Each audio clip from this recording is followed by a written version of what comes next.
has expanded into a distinguished multi-campus institution, with thriving universities in Gurugram and Greater Noida, and esteemed institutes in Jaipur, Lucknow, and Delhi. At the heart of IILM's legacy is a relentless pursuit of academic excellence. Our comprehensive academic portfolio spans BBA, MBA, engineering, computer science, law, psychology, liberal arts, communication, hospitality, sports, and design. Each program is meticulously curated, benchmarked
Good morning, everyone.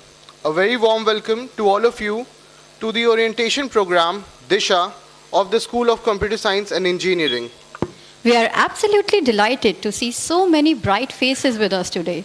Our fresh batch of computer science students. Congratulations to each one of you for stepping into this new chapter of your academic journey.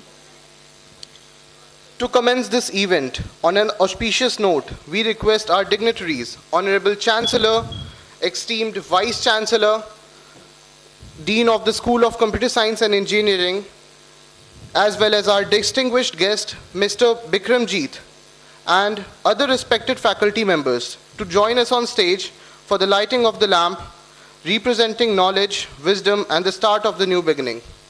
Please, ma'am, please, sir, join us on the stage.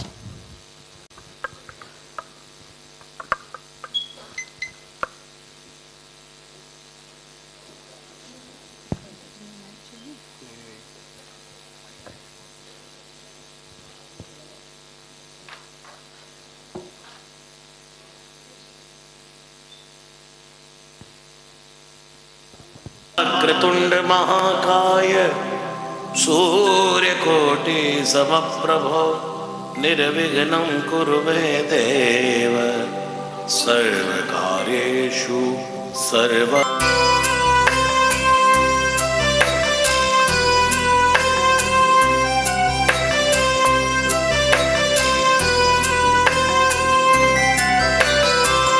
गाये गणपति जगवंदन गाये गणपति जगवंदन गाये गणपति जगवंदन गाये गणपति जगवंदन शंकर सुवन भवानी नंदन शंकर सुवन भवानी नंदन गाये गणपति जगवंदन गाये Ganpati जगवंदन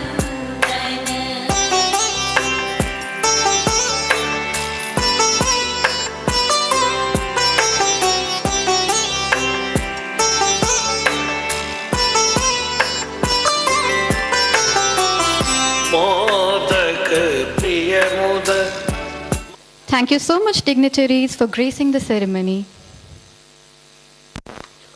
What a graceful and spiritual start to the morning. Now, to make this day even more special, we have something very radiant lined up for you. Yes, indeed. It is said that dance is the hidden language of the soul.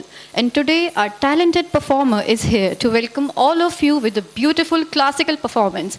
Let's hear it for Mannat Kapoor, guys.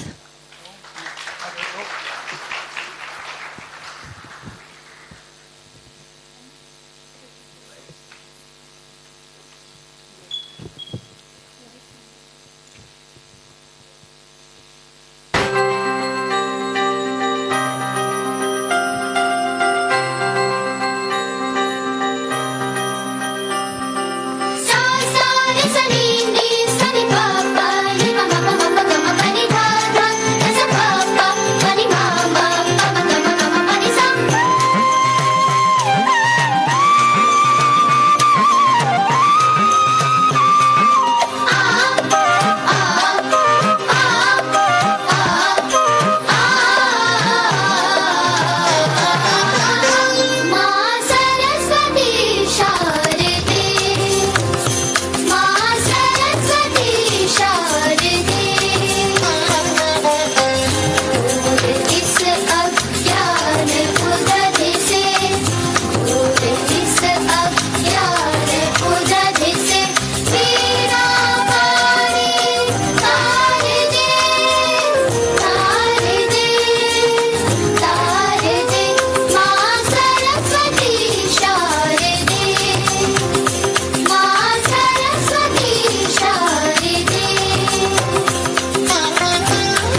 शिशु है अज्ञानी माता किन चरणों का प्यार दे तेरा पानी तार दे तार दे तार दे माँ सरस्वती शारदे माँ सरस्वती शारदे.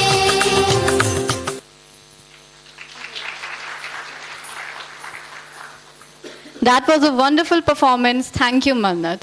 Next up, I would like to invite our dignitaries, our Honorable Chancellor Sir, esteemed Vice Chancellor Ma'am, and our beloved Dean of School of Computer Science and Engineering to formally welcome our distinguished guest onto the stage. Please, ma'am, please, sir, come on.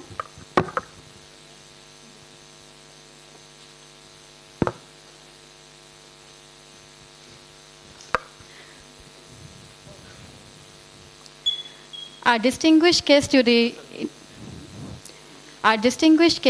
include Mr. Bikram Jeet Devonath,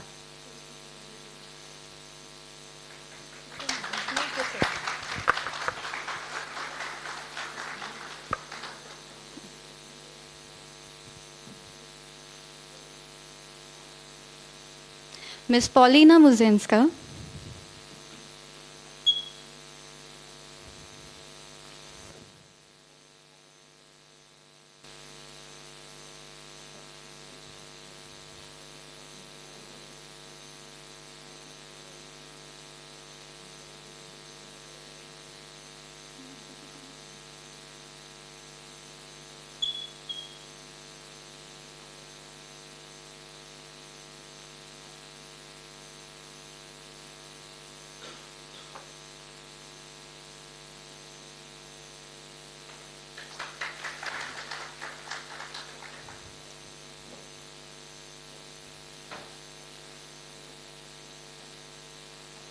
and Dr. Yash Chawla.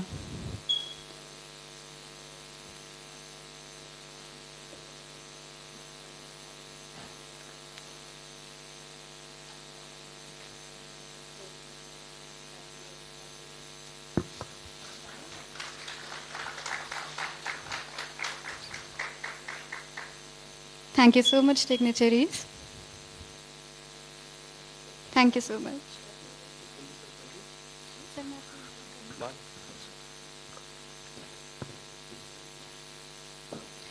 It is now with immense delight that I welcome an individual who is the backbone of our School of Computer Science and Engineering, Dr. Shamik Tiwari, our esteemed Dean, whose very innovations have shaped this university, whose welcoming demeanor, unwavering commitment has played a pivoting role in shaping this institution and has helped our growth in this institution. Please, sir, welcome. A huge round of applause for him, guys.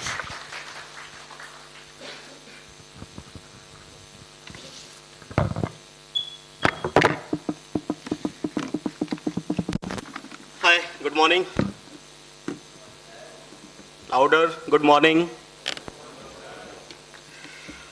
So on behalf of School of Computer Science and ILM University, I welcome all young innovators, future engineers and technocrats. I would like to welcome Chief Guest Sir Bikram Jeet Sir, our special guest Yes and Paulina, Vice Chancellor Ma'am, our deans, directors from other schools, faculty, colleagues and all our senior students. The industry is changing and everybody is talking about the AI. AI is disrupting each and every domain, each and every field. So this is a tough time for you, but it is very important time for all of you to start your journey here. If you see, the AI is disrupting each and every field, and it become a Bhasmasur like for all engineers as well. You know Bhasmasur? Bhasmasur ki story suna hai? Okay. So it is everybody is saying that the computer scientists have created a Bhasmasur for themselves. So it is not Bhasmasur for us. It is a time where you can, with your creativity, with your skills, with your imaginations, with your analytic powers, you can turn this Bhasmasur into a innovation for you, for the society. So it is not Bhasmasur for you. So if you see the title of our orientation program, which is Disha, UGC has suggested that it should be Diksharam. But instead of Diksharam, we preferred this title. There was a debate in our team. Dr. Sapna suggested that we should go with the Diksharam, but we preferred Disha. Disha means direction. Diksha was started 15 years back when you started your learning journey with your LKG, UKG classes. So Diksha was started at that time. After spending 15 years in learning, it is a time where you need direction, especially in the era of AI. So that's why we preferred this name, Diksha 2025 for you. So this is a 4-day program where you are going to have learning, you are going to have fun, and you are going to have interaction with your mentors, your teachers, your faculties, and your seniors as well. When I ask to all young professionals, all young engineers, or the students like you at the day one in the university, why are you here? And most of the time I receive the message that I received the answer to do a B.Tech degree or a B.Tech program. So you are not here to do just a degree. You are here to transform, to convert the most dumb device of the world to the most intelligent device of the world. What is the most dumb device of the world is system, computer. And why it is the most dumb device? Because without you, it cannot start. It needs program, which is referred as BIOS. And that program is need to put inside the hardware to start. So that's why it is the most dumb device of the world, and you can transform with your ideas, your skills to a most intelligent machine of the world, even which can operate a patient in the OTs. So I would like to quote a slok which was written centuries ago, guiding scholars for centuries, and still it is relevant for you. And it is more relevant you in the era of AI. The slok is Vidya Vitarko Vijnanam Smriti Tatparta Kriya Yasasyete Sat Gunastasya Nasadhyam Tivartate. Here Vidya means knowledge, Vitarko means reasoning, critical thinking, analytic power. Vijnana means science. You know engineering is applied science. Smriti means memory. Memory after learning, memory before learning. Tatparta Kriya, promptness, readiness, adaptability, agility. Yasasyete Sat Gunastas means one who possesses all these qualities, all these skills. Nasadhyam Tivartate. Nobody can beat him. He will be the champion in all the domains. So it is relevant for all the scholar, but it is most relevant for a computer science engineer, because whole computer science is based on these fundamental principles. As a computer science engineer, you must have knowledge which you can learn through learning the databases, whether it is structured or unstructured. You must have critical and reasoning power. You must have knowledge of science. You must have adaptability, agility, promptness in your behavior. Not as a scholar, even the solution which you are going to develop in future during your journey to become an innovator, your solution must have all these qualities. It must based on the knowledge, databases. It must has all these skills, all these qualities. So to become the champion in the engineering domain, in the computer science domain, you have to focus on three things, 3 A's: attitude, adaptability, and agility. Attitude towards critical thinking or learning behavior. You should have lifelong learner. Adaptability towards whatever the changes we are facing in this tech era. Every day we are getting the new technology. So you must be able to adopt. Not only you, your solutions must be able to adopt all those changes. And agility, you must be agile to the happening around you in the tech era. Our curriculum is leading all these changes.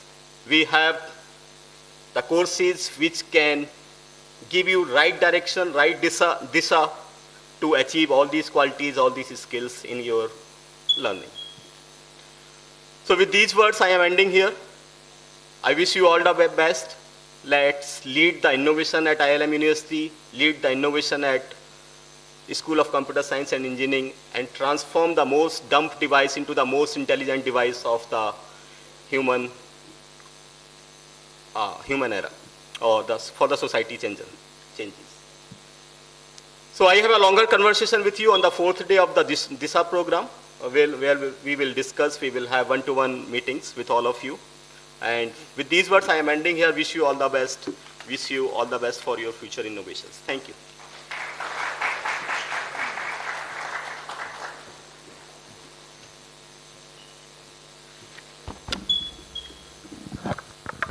Thank you so much, sir, for those inspiring words.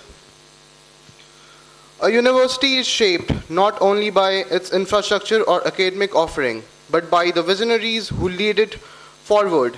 We truly fortunate to have at the helm a leader whose vivacious personality and relentless dedication to the progress, innovation, and student growth continue to elevate this institution. It is with great respect and admiration that I invite our Honorable Vice Chancellor, Professor Dr. Padmakali Banerjee, to deliver her encouraging address.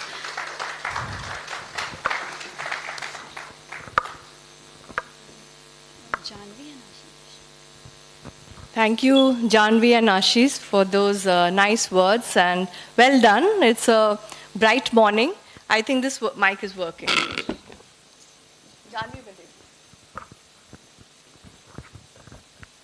So first and foremost, to all the future leaders of this country, a round of applause for choosing this institution, the Center of Excellence, to become the students of ILM University, the School of Computer Science. A round of applause for each one of you.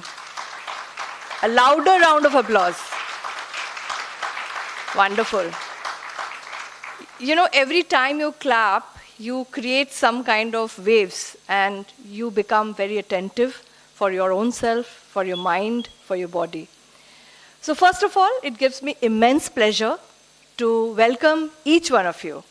And I can see the dreams in your eyes. I can see some sparkling eyes right at the last chair, although the vision is much far away, but I can see that in each one of you. See here, ILM University has a legacy of more than 3 decades. And it has churned out the best leaders, not only who are serving this country, but also across international borders. So today, most of you, it's going to be 4 years that you're going to spend here. You are the luckiest group of young engineers who will be passing out in the next 4 years, because you would see a transformational change, not only in the technology, but also in geopolitics. Also in the way India's progress is, in terms of one of the fastest developing economies. You are going to see where India's democratic dividend is not just high, but India is a talent to the world. Very recently, I take this moment to share with you, ILM University has been one of the pioneering institutions in signing up an MOU with Association of Supply Chain Management USA, and where AICTE and UGC collectively, we are offering very skill development programs across all sectors. So many of the beneficiaries would be each one of you. If you see, it's a global issue that we are looking at. So let me come to the, such a day, such an auspicious day. It is because of the passion of many people who are around you today. Firstly, I would like to welcome our chief guest, Mr. Debnath. He is a man on a mission. So would you like to stand up and wave yourself, because they must be really eager to listen to you. But I think this morning I spent some time with him, and I saw in him not just a person who is leading the initiatives at Microsoft, but also somebody who is passionate at heart and is going to contribute in mentoring the students. So thank you so much for being here. As always, we really value this. We have two very interesting guests, and I'm meeting Yash for the second or the third time. And now he's doing a lot of international collaborations, and along with her is Paulina. So would you like to also see them? You've also seen them but now it is a new address, you know who they are. So these are the two guests. They've come all the way. Out of the 2 weeks that she's going to spend in India, she's not spending so much time in Taj Mahal. She's spending more time with you today at this university. So welcome once again. So now, as you heard, your most dynamic, and I've, all my years, it's been 30 years that I've spent in higher education, right from my days of Delhi University to setting up institutions or serving as Vice Chancellor. But I must tell you, I find I have some kind of a sense that who are the bright people around. That's what leaders can do. So one of the such person, a finest gentleman that you find in him is your dean, none other than Professor Shamik Tiwari. A round of applause for his dedication to the department, the School of Computer Science, and also to the university. And he has been smart enough, we have together brought in some great faculty members. Can I request all of you to stand up and wave to your students? They're going to see many of them. You may not see many of them at the other class, other lecture theaters, because we are too many in number, so which is a positive challenge we have. So 2 other lecture halls in room number 91 and 94. Other students, your batchmates are sitting there. So you're very lucky. They are also lucky because they'll also get to meet them in the next session. So I must tell you that what are you going to expect? In fact, I feel all of you, each one of you, first and foremost is going to be your, you may have heard it 100 times, but your love for self. I want each one of you to dedicate 4 years towards your own goal, your own life, which means a lot of dedication and determination with a lot of resilience, because you're going to see a mammoth change in not only the disruptive technology, but also how people behave. Lot of conversations, collaborations are going to be on real time across boundaries. So you are going to come out with a very interesting journey of talented, individuals who have a goal. So as I'm sure, since your program has you very well laid out, I suggest each one of you start journaling and set a mind map, a goal in front of you. What are these 4 years going to be for you like? You have to do your parents proud. You have to look after your siblings. You have to do well for the community and India at large. And as you see that India is shining, we are talking about India at 100. So which is, we are talking about 2047. So India at 100, each one of you again are going to be the contributors of India at 100. So you are the change makers. So I am really encouraging each one of you to use your resources, your faculty mentors, and also we have a very rich anytime, anywhere library, which means we have lots of digital resources, all of the support services that you require within the university, and a lot of interesting internationalization programs, industry mentorship programs, but all will depend on your dedication. I'm also happy to share that within this university, you have several centers of excellence. I encourage each one of you to also collaborate, and start having friends with other departments. For example, you have a school of management where you have a BBA student studying, or an undergraduate school of law where you have a BA LLB and a BBA LLB, or the behavioral science, which is psychology, or design and liberal arts. So you have a very good mix of peer group around you. So you please participate in each of these centers of excellence, be it Center for Environment and Sustainability, be it Center for Emotional Intelligence. In fact, in many of the tools that I've developed, in fact, I'm collaborating with technical people to take that into masses. So while earlier, psychometric tool was a paper pencil test, now everything is online. So I think those are some of these opportunities for you. The other opportunity that I really look at is the new businesses which are emerging. While the future of work has changed. So all of that require a lot of tech understanding. So I think as young boys and girls, and I'm sure you already have that inclination, you need to upgrade your skills. So you have a lot of information out there. But how do you convert that information which is there is through a knowledge system? So for that, I encourage each one of you to understand AI from the perspective of co-intelligence. I'm taking it a level further from co-pilot. You should be using it as a friend, as a companion, as a peer, and try to come out with solutions that is good for the world. So it's something that I really want each one of you to do.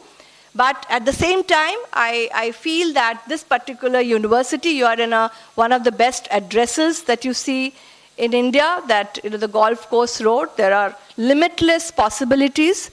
There is a lot of dreams in your eyes. Please practice optimism, develop resilience, and be a good human being. Thank you very much. All the best to each one of you.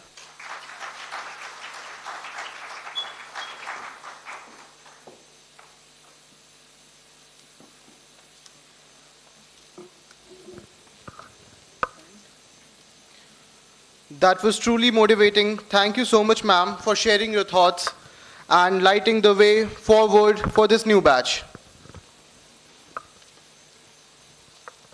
Today, we are honored to welcome a remarkable individual whose innovation, dedication, and expertise have created some quite great impact in the tech industry. With rich experience at one of the most influential tech hubs, he brings insights that beautifully bridge academic learning with real-world innovation. Mr. Bikram Jeet, sir, it is an honor to have your presence. We kindly invite you to the stage to address this gathering. Let's welcome him, guys.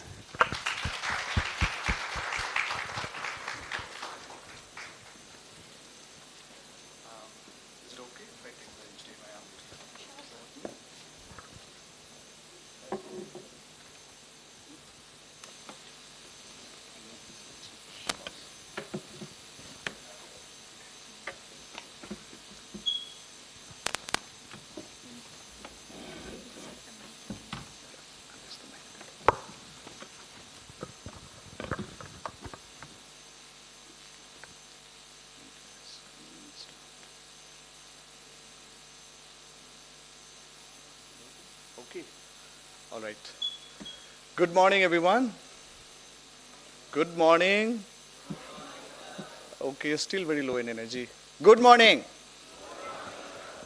So, thank you, Vice Chancellor ma'am and Dr. Samik and the special guest Paulina and Dr. Jash and the faculties of IILM as well as the students. Thank you so much for having me. And what is speech, ma'am, and as well as Dr. Samik? I think I personally had a lot of takeaways from those sessions. They just don't apply to the students, they apply to us as well who are in the profession. And congratulations, batch of 2025. Like ma'am said, and sir also said, you are very lucky to be here.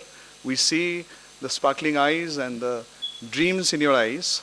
And exactly 25 years ago, I was in your seat as well. I was a fresh aspirant computer science engineering student, and I was wondering that what I have got myself into, and at the same time had so much of hope and dream that probably this is it, probably this is what is going to help me to fulfill my dream. So can I see a raise of hand, how many of you are really excited that you are starting computer science engineering?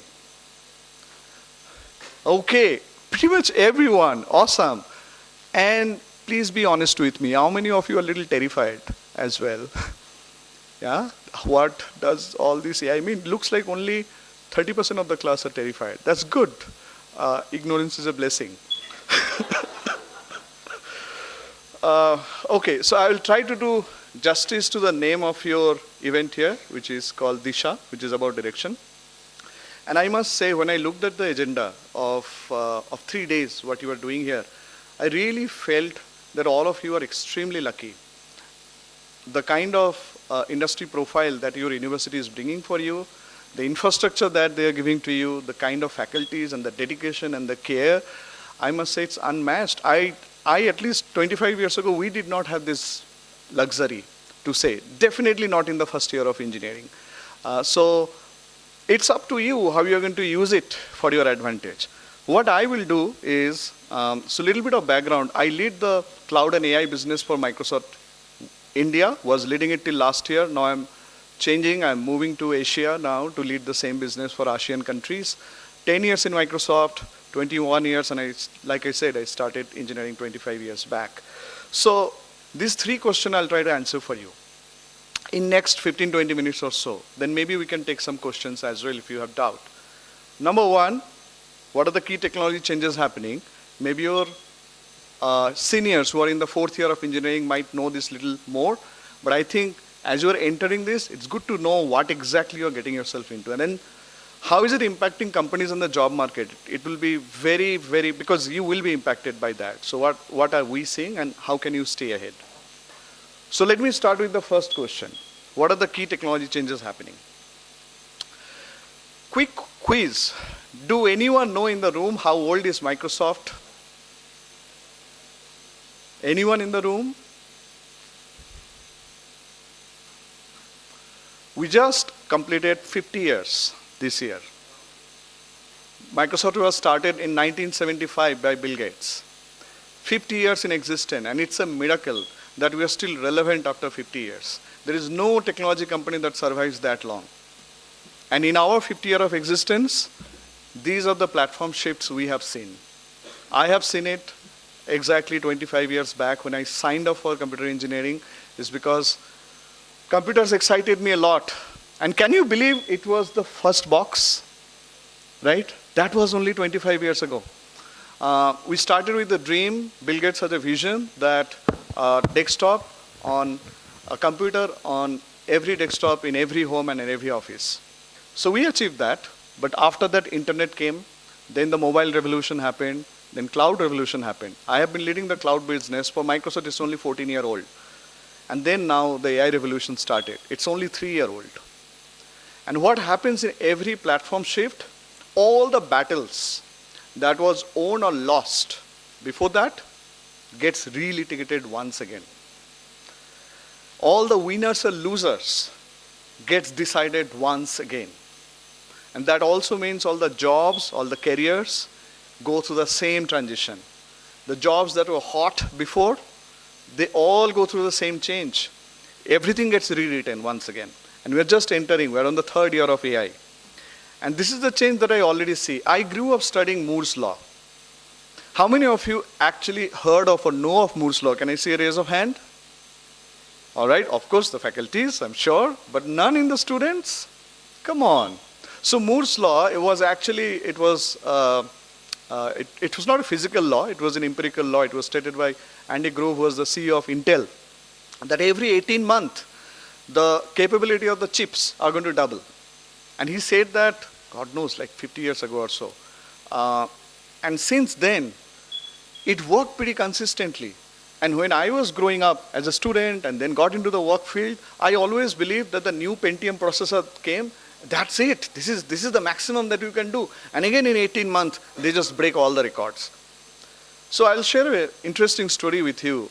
In Microsoft, Bill Gates used to take the top 100 leader every year in an offsite at his home. And he literally used to draw the Moore's Law on the board. And we were very close to Intel at that time. So we knew how the roadmap of the chips are going to be. So he used to draw that this is how the hardware is going to play out. This is how the chips are going to advance as per the law. This is how it looks for next 5 years and 10 years. Go fill it up with software. And that's what we did. And that's what made Microsoft such a successful company in the history. But that Moore's Law just got disrupted. We are under scaling law right now. As you see, the graph just took off. It started around 2000, and that scaling law means the hardware capacity that we are seeing right now, it's a combination of the infrastructure, the hardware, the accelerators on top of it, the algorithms around it to make it more efficient. They are literally doubling every 6 months, not every 18 months. And like I said, it's not a physical law, it's an empirical law, so we don't know how long it's going to last. It can last maybe for another year, or it can last for next 20 years. And imagine if this scaling law now lasts, and the disruption that Moore's law did to our world, you all have seen it. Now, if scaling law lasts and it survives for another 10 years, the disruption we will see, we can't even fathom. And that's why we say we always overestimate the disruption in the short term, but underestimate the disruption in the long run. Now, this is what has been happening in the AI space. Of course, AI has been there for the last 70 years, machine learning and very deterministic AI. But this is where the non-deterministic AI has started coming in. It started with the natural language, ChatGPT, November 2023, when we unveiled it to the world. Since then, every year you see the improvement. It became multimodal. So it's not just text, but image, voice, audio, video, not just consumption, but production as well. You have to give prompt. You have been giving prompt for the last 2 years. Very soon you don't have to, because the world will start becoming prompt for AI. And that's what multimodal will do. Deep thinking also had come, inference, time computing. It's taking it to a very, very different level and putting it all together. Autonomous AI. AI that doesn't need supervision, doesn't need intervention. They can act like an employee, end to end, just like you assign a task to an employee and they would do everything and come back and report to you, something like that. And the manifestation of that in the physical AI. So I just want to show you a video, quick video, how Microsoft, OpenAI, there is a company, startup called Figure, who has been manufacturing robots, putting it all together. We have deployed that in the BMW factory. And we tried to see if can they do very complex job that were only possible by humans. I hope the audio will work. Murphy's Law, let's see how that works out.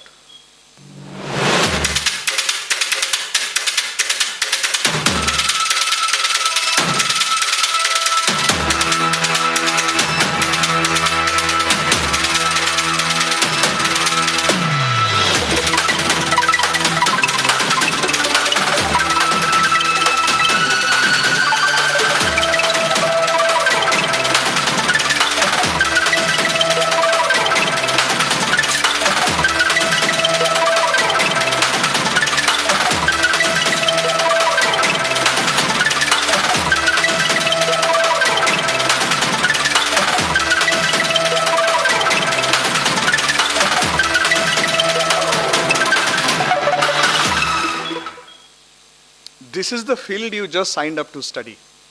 Excited now? Yeah? Okay. So we are moving at a very rapid pace, but there are things that are holding us back. We know it because we are doing it at a global scale. So these are the 3 things that are holding us back. Number 1, the energy we need to produce the AI that we need to transform the world is humongous. We need 5% of world's energy. That means 150 nuclear plants. There is no country in the world that can put so many nuclear plants together. So that's why it has to be a global effort. Second, capital. The amount of capital we need, I mean, we are investing at $80 to $100 billion every year. It is still nothing. We need close to $3 trillion to really put the capital that we need. And then the data that we need. We are running out of data. We already run out of data. There is just not any more data left to train the AI to take it to the next level. So now we are using AI to produce data to train the next level of AI. It's just getting crazier and crazier. So these are the 3 things that are holding us back. Okay. So that's about the tech innovations. I haven't spoke about few things like quantum computing and some of the other things that are at the edge. Let's talk about how it's impacting the companies and the job market. I'll give you overall exact summary. The firms that are using AI, they are becoming frontier firms. It's going to impact all the 3 things, the strategy of the company, the organization, operation. For you, I'll only talk about the middle one, because that's what matters. Because you want to care about, I'm studying, I want a job. So how is that landscape going to shift? That landscape is going to shift like this. See the first bell curve? So that bell curve is a combination of expertise and the number of people. So you take any organization and you look at the gray curve, right? It always had few people who were rock stars. And there were a lot of people, 70 to 80% of the people in the middle, right? So they're like average. Average is not bad. It's just that They're not like an Einstein. And then you had few at the bottom. And there was a market for all of them, right? In an organization, in the market, it could accommodate all of it. They were just the right normal distribution. But then with this AI, the whole curve is going to get shifted a little left. So the folks who were rock stars, they will become even bigger and better rock stars with the help of AI. Folks who are in the middle, average, they will be what the previous rock stars were. And one thing I want you to notice, the left-hand side, there will be no market on the left-hand side for those talents. In this era of AI, it is both extremely exciting, it's going to open up a lot of opportunity, but it also cause a lot of trouble. Because if you are not playing in the area where the blue curve is, there will not be a market. There was a market till now. For last 20, 30 years, the society could absorb the folks on the left-hand side. Now society will not have the ability to absorb. So you as a human might have a limited ability to jump yourself because we somehow have a natural ability of where we will fit in, right? Now you need to use AI to take you more on the left-hand side. Okay? So that's one takeaway for you. The second one, this is even more elevated level than this. In society, you know, job is nothing but like companies are in the business of creating value. Your institution is in the business of creating value, which is bringing all of you in and imparting the right education to you. This is creating tremendous amount of value. So every company is in the same business. Microsoft is trying to create value. Only then we get the societal permission to exist, to make money, to make profit. If we don't create value, we will be obliterated out. Every job is also like that. Every single job has to have a value creation attached to it. Now in the society, there were 3 areas where value got created. And by the way, this only exists in the human world. No other animal can do that. It is only humans who could create value by these 3 things. Asking questions, getting answers for those questions, and then acting on it. And you know where we mostly played? Especially in India, which is a very human-heavy country. We have a very large population, we have a large amount of human capital. So what is the strength that we are latched on? Which is taking our human capital, they all have brain, and using that brain to possess a lot of knowledge. Put the intelligence of our entire human resource asset in the country at work. So combination of intelligence, combination of knowledge did do what India has done. You see the IT sector, you see the global respect that we have across any country you go, you will see the doctors are from India, the engineers are from India. That's what we have done. Now, if I explain, asking questions are about navigating knowledge. That's what Google does. When you used to ask a question to Google, Google didn't give you an answer. It gave you meta answers. It just helped you to navigate knowledge that already exists, correct? That was search. Giving answer is the most difficult part. You go to a lawyer to get answer. You go to a doctor to get an answer. Giving answer is what was all our life, our study, our education was built on. And the third, applied knowledge, right? Somebody gives you the answer, then you take the answer and you do something about it. This is what AI is doing to these 3 areas of value creation. The middle part is shrinking because possessing knowledge is not rare anymore. It's not hard to access anymore. It's not expensive anymore. They are available for free to anyone and everywhere at a level which is the highest bar. And once our models get better and better, ChatGPT 5 is already better than pretty much most humans in the world. And the next models that will come, there will probably be a couple of multitude better than the human intelligence, right? So that will be available at a fraction of cost. Then what will be expanding? The other 2. Those are the other 2 we are not very used to. Naturally, it doesn't come to us. And I know it because in our organization, in our business, before we disrupt the world, we had to disrupt ourselves. And that disruption was very painful for many of us. You have heard many news about Microsoft recently in the market. So it's not an easy change to go through, but we are going through this change. We are relearning everything. So you have to relearn. But you are at an early stage. You don't have a lot of things to forget and unlearn. You will start from scratch. So please start adopting these 2 things. Become great, someone who can ask great questions. If the answer, you can get it at your fingertips for free. So the value comes, can you ask great questions? And if the answer comes, can you take the answer and quickly build something? Quickly do something else that creates new value. That means as a computer science engineer, this is the big shift. When I started, my world was very easy. All I had to do is learn syntax. In my time, if you knew JavaScript, you were a hero. All right? You would get a US visa just because you know JavaScript. That's not true anymore. You have to learn systems. And that is the hard part.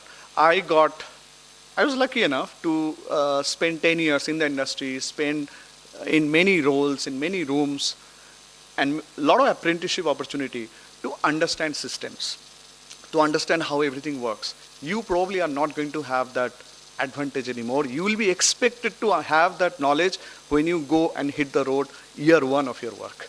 So 10 years of my experience have to be now time compressed for you. And you have to start with that knowledge in year one. That compelled me for last 2 years, because I've been working with a lot of engineers within our company, a lot of technical folks, and I could see the struggle. Many have been a programmer, somebody is a database administrator, somebody is an infra admin, and everybody went through the struggle. So I have been writing this book for last 2 years. It got published this year. This was exactly written to solve this problem. That earlier to become an enterprise solution architect, it would have taken you 10 years. You have to have this knowledge now. Go ahead and pick up some programming knowledge if you have to. Like definitely be good in C, C++, Java. AI will help you to learn it so quickly. It will not take so long. But you also have to know the system knowledge. And then finally, how can you then stay ahead? It's so easy for me to say that go ahead and do that. It's actually very hard to do. So 2-3 mantras I'll share with you. Number one, this is how change happens. We are on the path of singularity right now. What will happen is wonders start becoming routine and then table stakes. When I first time, November 2023, when we launched ChatGPT, and then immediately after that, I had to hit the road because we had to evangelize what this new product is. How do you use the AI? GitHub Copilot was launched immediately, and I have been demoing GitHub Copilot. I spoke to half of the developers in the country. There used to be room like TCS, Infosys, Wipro have been going to those large SI offices. There were like 2,000, 3,000 people in the room. I could see shock, disbelief, sometimes tears. Literally it took me 4 years to study engineering. How can a tool can come and start writing code like me? And today, it's not shock anymore. It's table stake. Everybody is using it. You don't look at it as something which is a surprise. And this is how things work. Most of the AIs are already becoming table stake. I want to share a very interesting insight with you. This is how I see people are using AI. If you're born before 1964, AI is new Google for you. You search using AI. If you're slightly younger, but still born before 1996, AI is your therapist. You ask AI to give you career advice. You ask AI to help you to write better emails, okay? And I see a lot of heads already nodding and smiling, and this is true. But if you are not into those two categories, if you're not a boomers or a millennials, and I'm a millennial, by the way, I had to work very hard to move from second tier to the last tier. If you're Gen Z, born before 2012, all of you are, right? They don't do the first two. And it's very interesting. They just build with AI. It's part of your life. For all of us, the last one is going to become new normal. And I think the folks on the first two category have to get adjusted to the last one. So 3 insights for you that I want to leave you with. Number 1, accept the change. AI is already part of the most company tools, process, and decisions. Some of it because of our hard work. We are on the street every day, every boards, every CXO, every employee, every knowledge worker. We have been coaching them, teaching them. So it's there, big way. And then more is going to come. It's still early days. Customers are complaining a lot. Your AI is not ready enough. And then we publish the new model of the AI, and suddenly those old problem gets fixed, new problem gets created. So get curious about how things are going to show up. Next 4 years, a lot is going to change. You look back in year 1 saying that those were the early days of AI. Things were so nice and stable at that time. So get curious. Curiosity is the number 1 thing. Number 2, technology is going to take over some of the repeatable part of the jobs. There is no 2 ways about it. It's going to happen. So better that you develop the smartness to figure out what will get repeated and automated, and where you can add value. So these are some of the areas that will happen. There is no career ladder anymore. in most of the knowledge working jobs, the traditional path of career is getting completely dismantled. You need career elasticity now. And that means you have to build a portfolio of skills, portfolio of career experience, portfolio of gigs. Add one new skill every 6 months. Do that while you're in the college itself. I think there was a fantastic advice that ma'am had given you. You're lucky enough to be in a university which is not just computer science. There are many other students who are not like you, right? Start adding those skills. T-shirt professional will be valued rather than just having one specialization skill. So that means you have some depth and a lot of breadth. Because at the end of the AI, in the AI age, what we are looking for people who can apply technical knowledge, who can apply business knowledge, and who can apply people orchestration skill, who are fast learners and apply the 3A model that Sir has talked about, right? That's exactly what we're looking for, and by the way, no one is ready for it. We're not finding anyone coming out of the colleges who are ready for it. And there's a huge mismatch between students who are coming out and the need. There are a lot of job requirement. No one is ready. Now it's up to you to get ready. Otherwise, there will be tremendous demand, there will be tremendous supply, there will be huge mismatch, and that will create a crisis. These are the industries that will grow. It will still grow. So robotics and unmanned system, we see tremendous growth coming. Chip design, energy and mobility, biotechnology, healthcare, applied AI, mechatronics type of work, cyber security. So these are the area where there will be, like I said, some jobs will shrink. So yes, the IT services job, if you think, they will probably shrink, but this is where the jobs will grow. So now, just want to conclude with one final video for you. Today, right now, you have more power at your fingertips than entire generations that came before you. Think about that. That's what technology really is. It's possibility, it's adaptability, it's capability. But in the end, it's only a tool. What's a hammer without a person who swings it? It's not about what technology can do, it's about what you can do with it. You're the voice, and it's the microphone. When you're the artist, it's the paintbrush. We are living in the future we always dreamed of. We have mixed reality that changes how we see the world, and AI empowering us to change the world we see. You have more power at your fingertips than entire generations that came before you. So here's the question. What will you do with it? Thank you. That's all.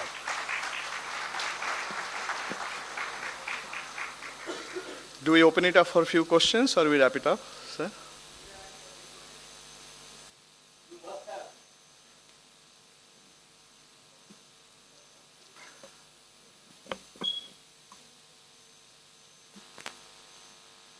If no other question among the faculties, do you have any? Is there anything you want to ask?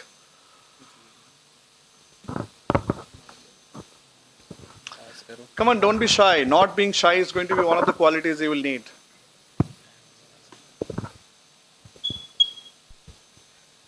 Okay, all right. Should we wrap it up? Okay. Okay. Yes.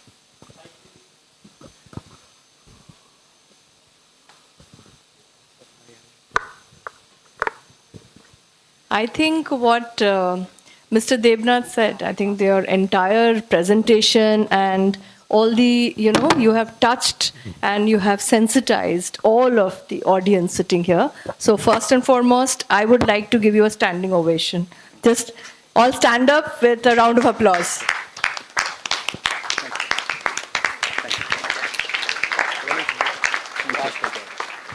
Thank you. Please sit down. Yeah. So my question to you is, on behalf of my young, bright, students who've just joined in, is that how do I start? Where do I start? So there is a change in your learning approach that you have to make. And you also have to assume that learning is your responsibility, not your college, not your teacher, not your company's responsibility. You have to take 100% responsibility and you have to be in charge of your own learning. And because of the way, so here's the thing, You have probably the best teacher in the world in your pocket. No generation before you had that. What are you doing with it? How many of you can actually put hand on your chest and say that I am maximizing the Einstein that is sitting in my pocket for free? Most devices are used for consuming content, not learning. So take charge of that and get used to micro learning. What you will very soon see, and this is a change, because you already crossed 16 year of learning, right? No, 12 year of your learning in your schools, where it was all about consuming information and then answering questions. Now you have to shift gear where you don't consume information, you ask question and get answers. That's a shift, and that shift is not enough. Getting that answer and doing something about it, and that means becoming a fast learner and learning with very micro learning modules. That means you have to use ChatGPT, you have to use YouTube, you have to use LinkedIn Learning, you have to use all the free courses that MIT and Harvard have put out there, and you have to be a voracious consumer of information. Learn fast, move fast, do things, get your hand dirty. Do not wait for a syllabus to be published and that syllabus to be followed by the teacher and your knowledge to be tested after 6 months with an exam.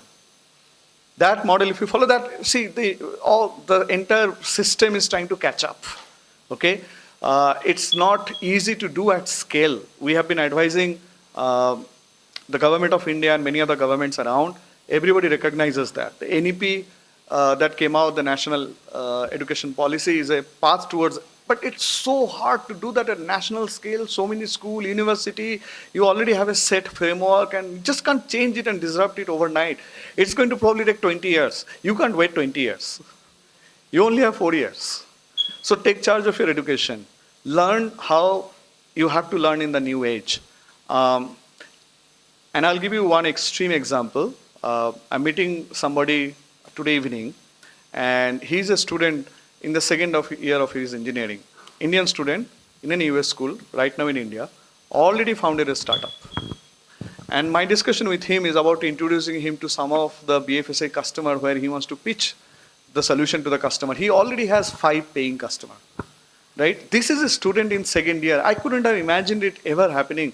Like 2014, when India has seen the startup boom happening for the first time, you know, it's a very interesting story. It was the 2004 batch, my batch in 2004, but from IIT Delhi. That was the batch who started the startup boom in India, but after 10 years of experience, right? 2004 they passes out, and you take up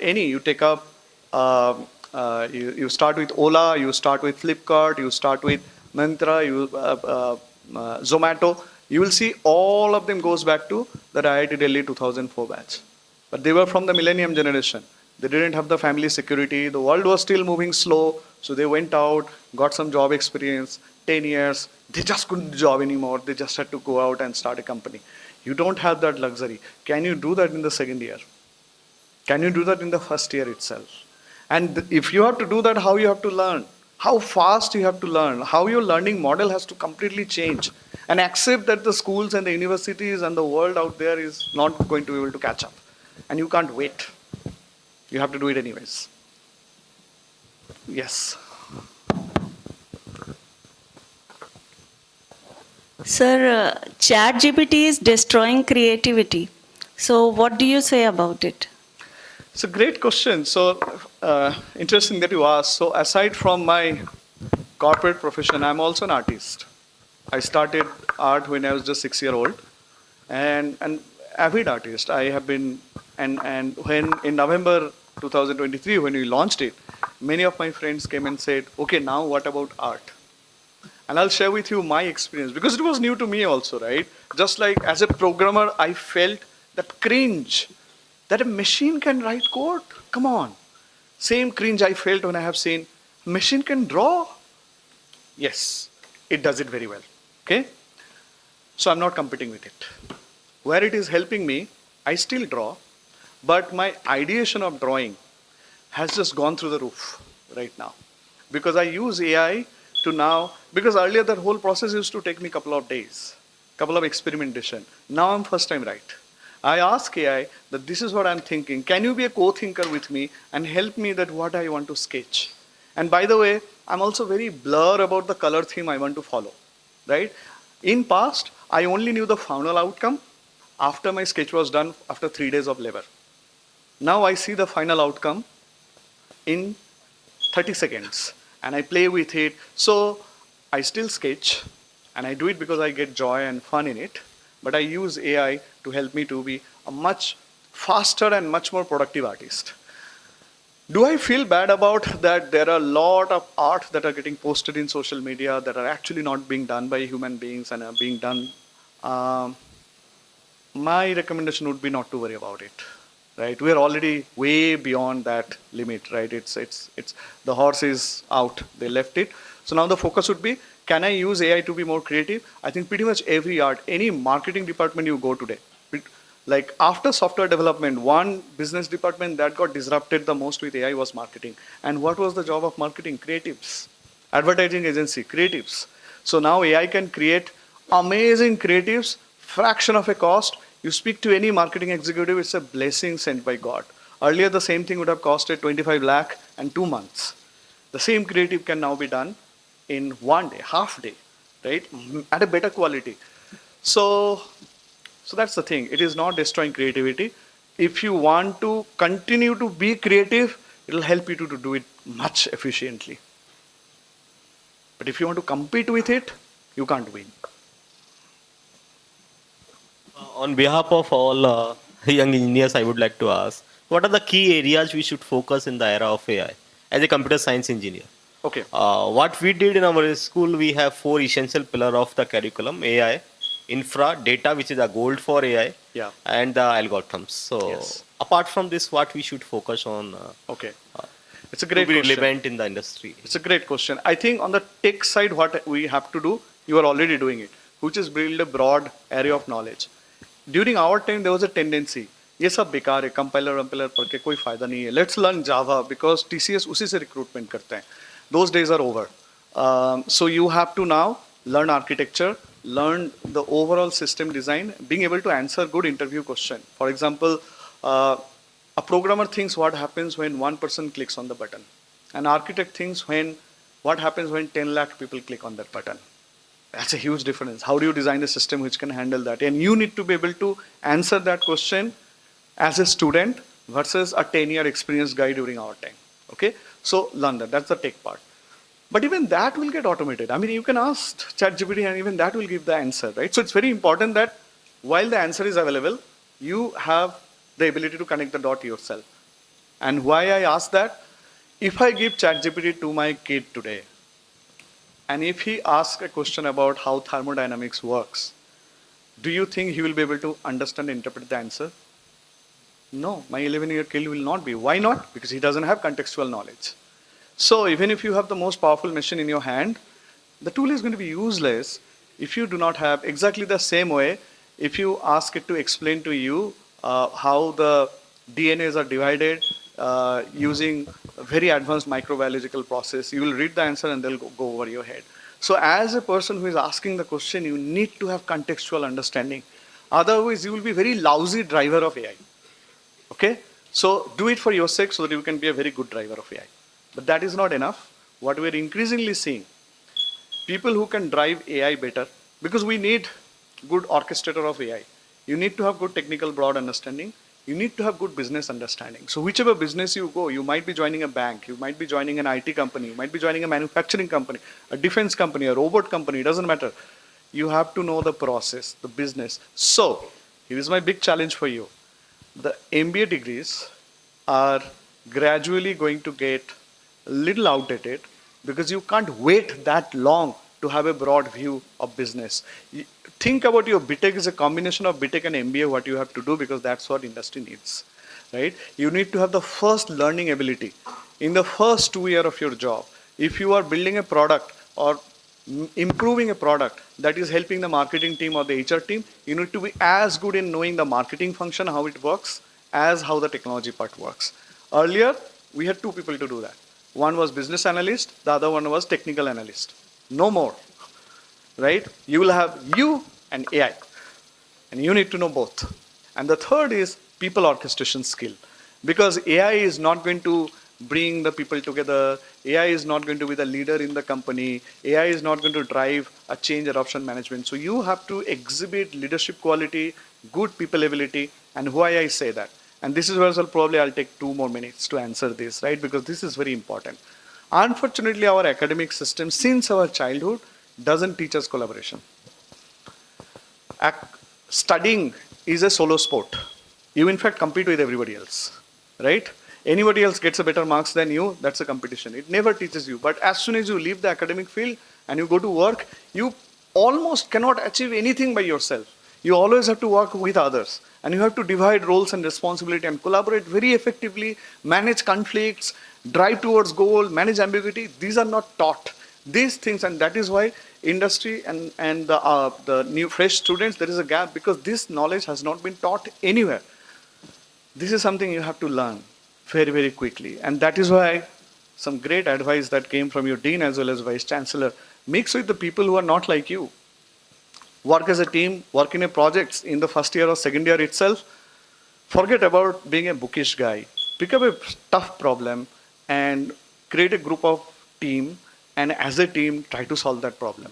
And you will learn so much about human dynamics. And those will be most prized skill in the future. So people skill, business skill, technical skill, all of that is going to change very fast. Anything that you're going to learn by the time you pass out are going to be obsolete. So do you continue to have the first learning ability? Can you be somebody who remain a student for life even when you are in your 40s and 50s? So those are the skills that will get you a job, that will make you successful, that will make you leader for future in India, outside of India. But it's not your knowledge will take you there alone. Any more query? Yes.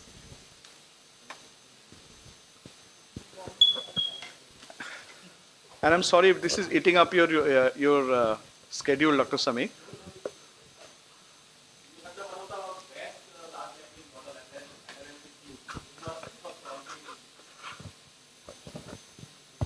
Good afternoon, sir. So since you have talked about outdated jobs and outdated fields in our computer science field, so I would like to just ask, what are the particular steps you would recommend so that we choose the best field for ourselves? Like you just mentioned that some of the cybersecurity, AI, ML, these fields are going to boom. They're going to have a boom. So I would really love if you'll give some tips so we can really pick the right field for ourselves. You are already in the right field. I can start with that. You are in the most happening, most disrupted. It is terrifying because it's changing so fast. I am very terrified as well. But folks who are not in this room and are studying other things probably give an arms and leg to study what you are studying. Okay? So this is probably one of the most interesting places. So your starting is great, right? But now then you have to focus on where you will get utilized, right? I mean, all this knowledge that you're going to learn, all that experience you will have from here, where are you going to apply it? And there is a very famous saying, right? Which says, and it's a hockey analogy, ice hockey analogy. In ice hockey, you do not have balls. They call it puck. And you probably have seen ice hockey. They move these black round circles and they hit it. It's called puck. And one of the great strategy we have to follow in any business or personal success is don't be where the puck is today. Be where the puck is going to be tomorrow. Okay? I already showed you on the last slide where the puck is going to be. And clearly, the direction of the industry is making everything intelligent. Computers are already getting very, very intelligent. It has a brain now that it didn't have. Okay? Those brains are very powerful. But they're still computer. They're stationary. They don't move and everything. So those intelligence are now getting transferred to stuff that can move, that you use every day. Not just robots. 10 years from now, pretty much every device you are going to have, either a refrigerator or a microwave or the car that you are driving, they are going to be tremendously intelligent. There are small language models that are getting developed. If you have seen NVIDIA's new desktop computer, that means a supercomputer that fits into my palm, right? That can sit on your desktop. It's a supercomputer. quantum computing is coming, so that you will get on the server side. So the computing ability of the world, imagine million times more than what we have today. That's going to happen as you are going to go through your student period and pass out of it, right? Unimaginable amount of computing power and algorithm power and intelligence power. And that will get diffused into every device you have everywhere. Like your laptop is going to be intelligent, all of that. Now that becomes table stake. The value always comes in what you build on top of it. Okay? So far, during my 2.5 decades of career, it was about creating value in that layer. It's almost done. Okay? Now what you can build on top of it. Gen Z, what I just showed you, the build using AI. Okay? Start getting into that mindset. That if these Lego blocks are already available for me, don't waste time. So I'll give you an analogy of driving car. You will do much better in life if you think the car is just there. How can I use the car, drive the car, and make something out of my life?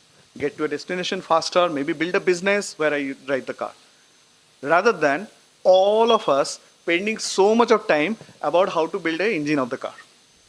Because the world will not need so many people who are building the engine of the car, right? It's good for you to know how to fix the car if it breaks down.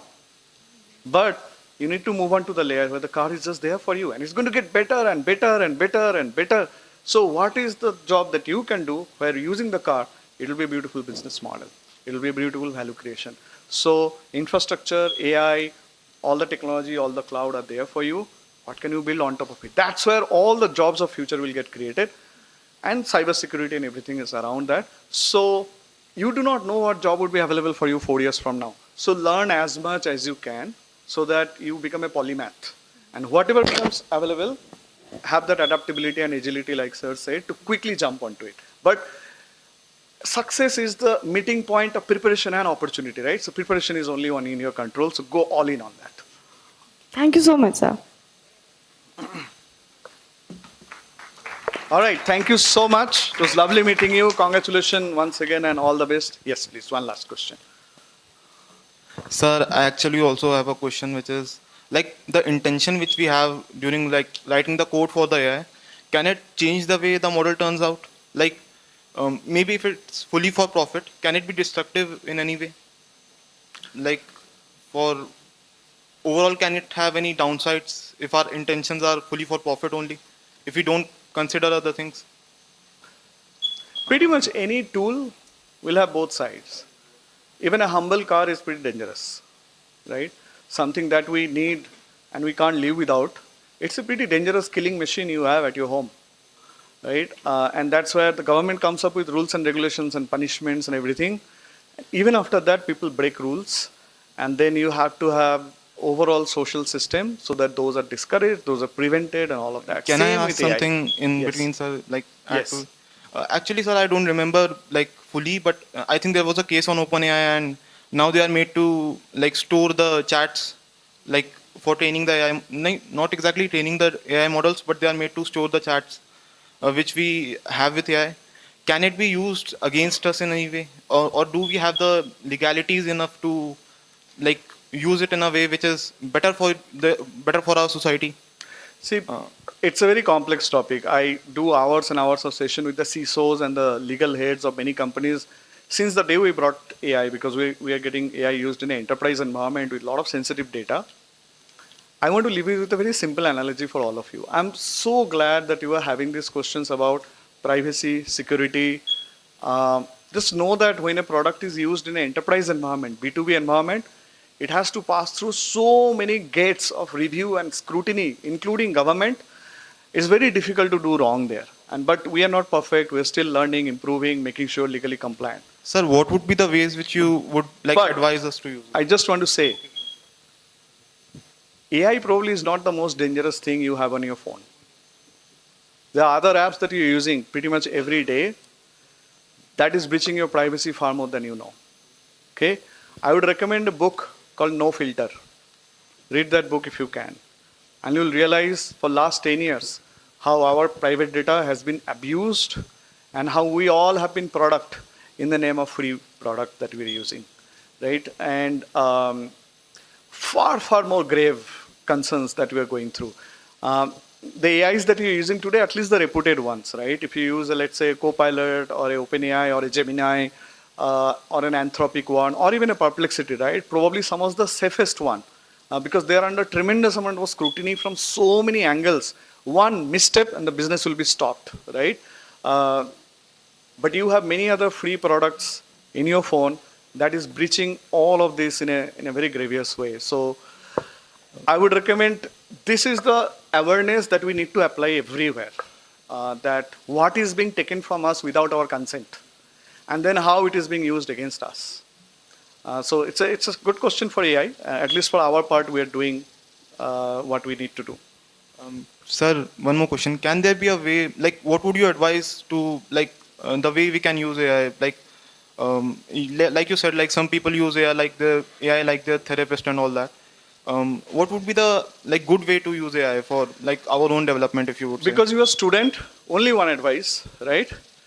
Imagine the world's best computer science professor, MIT, Harvard, Stanford, all put together in your pocket for free of cost, 24/7. Are you using the teacher or are you letting the professor sit idle? Use that professor in your pocket for free of cost. And by the way, you just do not have a professor. I'll go one step further. You have the best doctor, the best lawyer, and like for my own medical purpose, I started using AI because I used to depend on the doctors and pathology and report and everything. For last few months, we have been running few experiments. The quality of the medical advices I've been getting is just gone through the notch. Same for legal. My book contract and some of the other startups that I signed up for, the whole shareholder agreement and everything, the legal negotiation that I have done, I have only used AI for all of it. So my question to you would be the same, right? You have all of it sitting in your pocket for free of cost. How are you using it? The first thing when you pick up phone, which is the app do you open? Do you open the app to teach you or do you open the app to entertain you, right? So those are some of the things. Because you are a student, my request will be just worry about that part. Right now, utilize it as the best teacher you can. Thank you, sir. Thank you. Thank you. Thank you.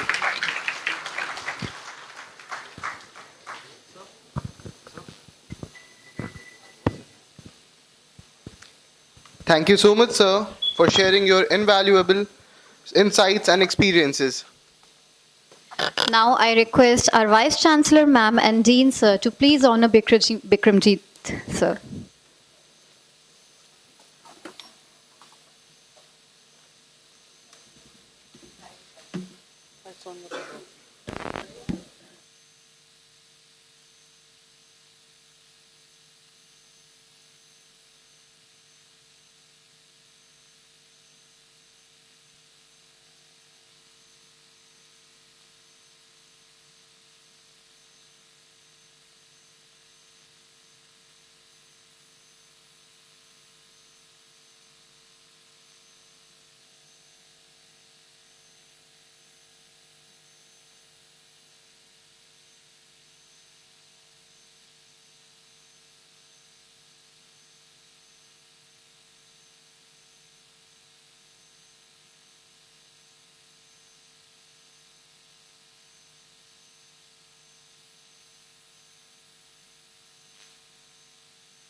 I would like to request our students to scan the QR code that will be appearing in a while. It will be a truly helpful tool to give you resources through your academic journey here.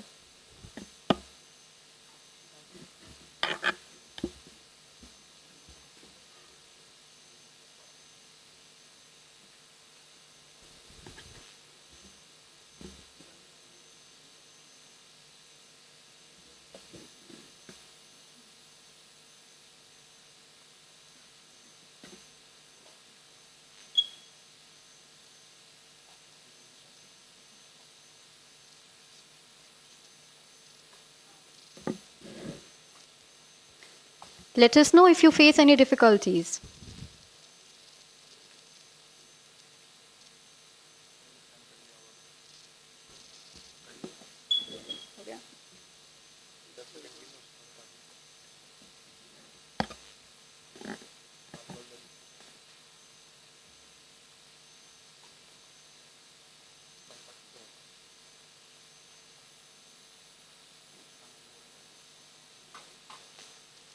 Is everyone done?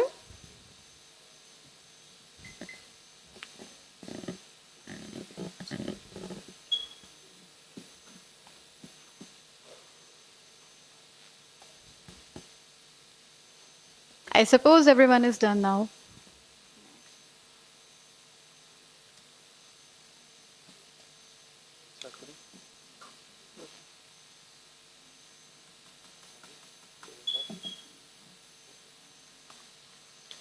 Up next, we are privileged to welcome two remarkable guests joining us today.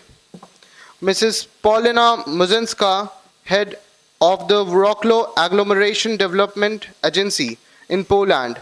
She is respected ecosystem strategist and an inspiring advocate for women in technology.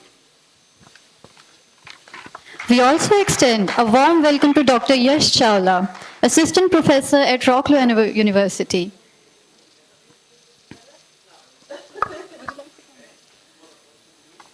Would you like to come next, sir? Okay. I can use this one. No problem.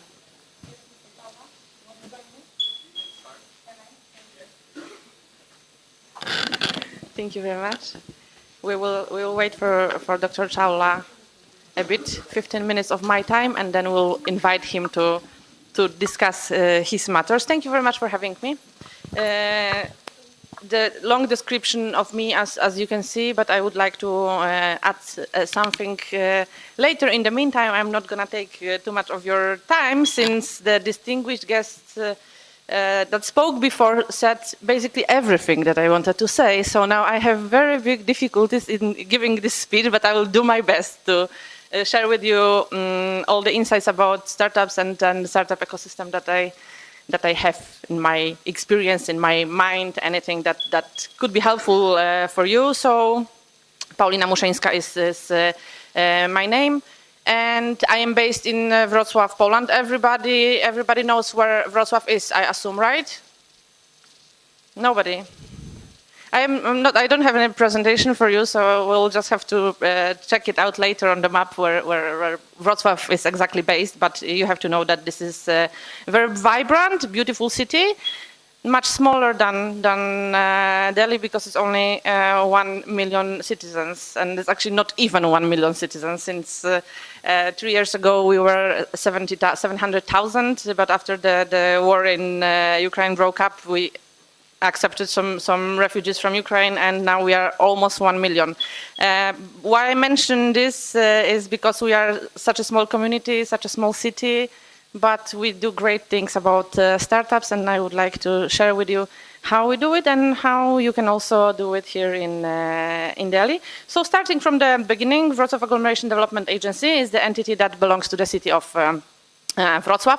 We are already 20 years old, and we have been established to attract foreign direct investors into the agglomeration. We are not only the city, but also the counties around the city that have greenfields, brownfields, and they can accept building big plants, factories, and anything that the investors request. Along this 20 years, we have been working on many projects for the citizens of Wrocław and also for the students. That could be interesting for you, that we also have as a Wrocław Agglomeration Development Agency the program called Startup Wrocław and Study in Wrocław.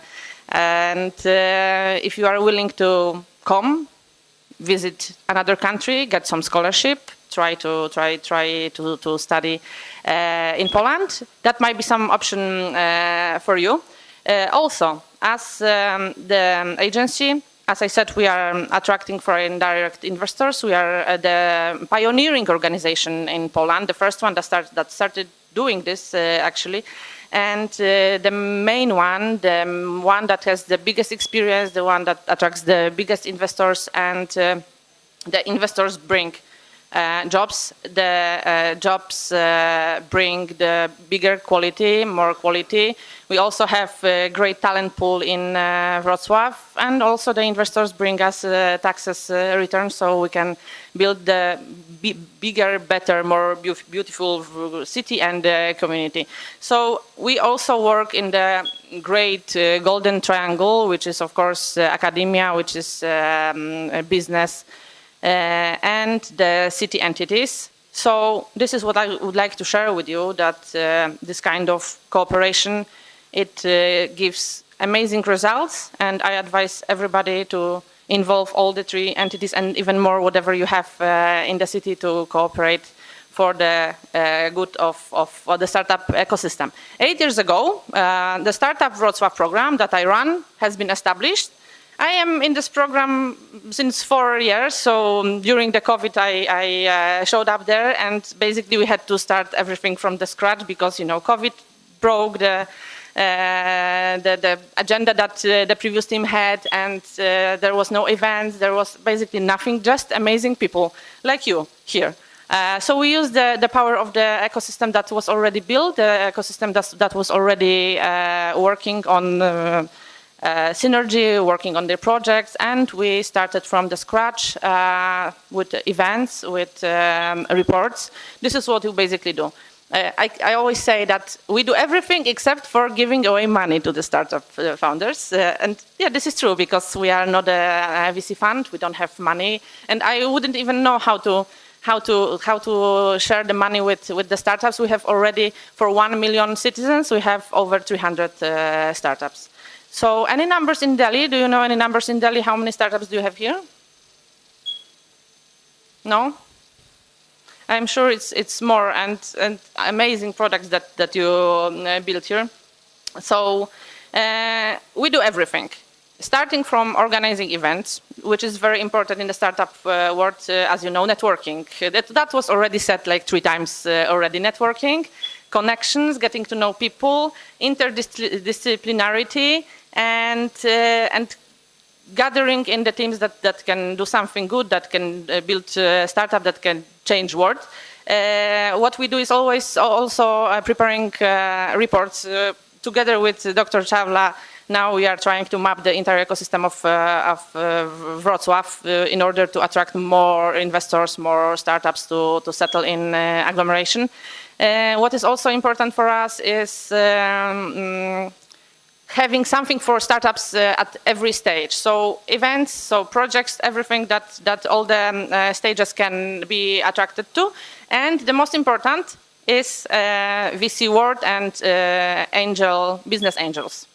For them, we prepared some separate program, and we also care about them because this is what gives us funds for building anything in the ecosystem, not only for the founders, but also for us as the startup ecosystem builders, so-called.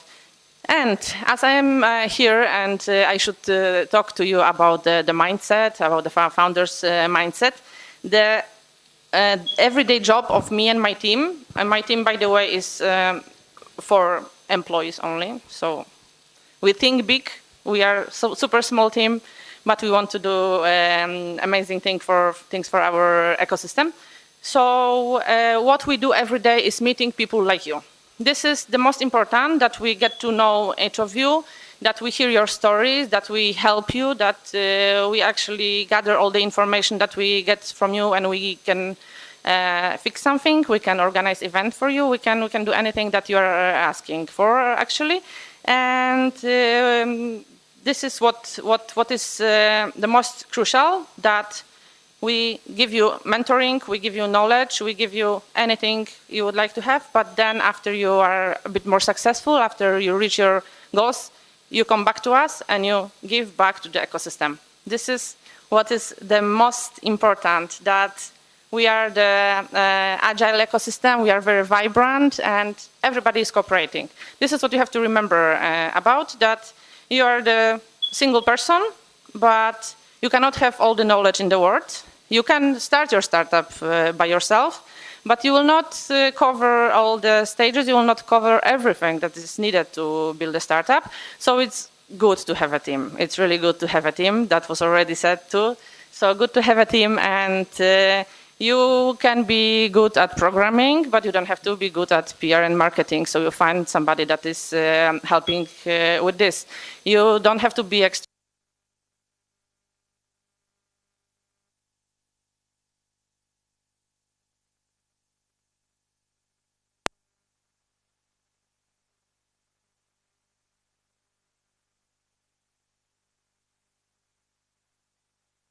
Because startup is about building a proper team that will work together for in the same direction and trying to raise as much rounds as possible. So basically, what I would like to say that 3A, of course, this is always good, but we are adding more letters to that. We are adding courage, we are adding creativity, we are adding many things that are needed for you to start the business. I'm myself not from the entrepreneurial family, so for me it's difficult to build something from my own, and it's actually not needed, but also you can start somebody that has funds, that has that is driven by the entrepreneurship, and you can do something together. I am surrounded by amazing people, and I would like to have more people like them around. I would like everybody to be successful, and even if you are, you have idea, but you don't have the team, but you don't have money, but you don't know how to do it. You can find organizations like mine, like Startup Wrocław. There are many, for sure, many organizations like that. If there are not, you can establish bottom-up initiative, and you can meet and you can find people that would like to cooperate with you. You can find companies. I entered the university and I saw the board with the companies that support university. You can reach them. You can find connection in the university, you can reach them, and you can get in touch and pitch your presentation, your startup. So everything is possible, and I wish you good luck, all the best in your 4-year long journey. Thank you very much.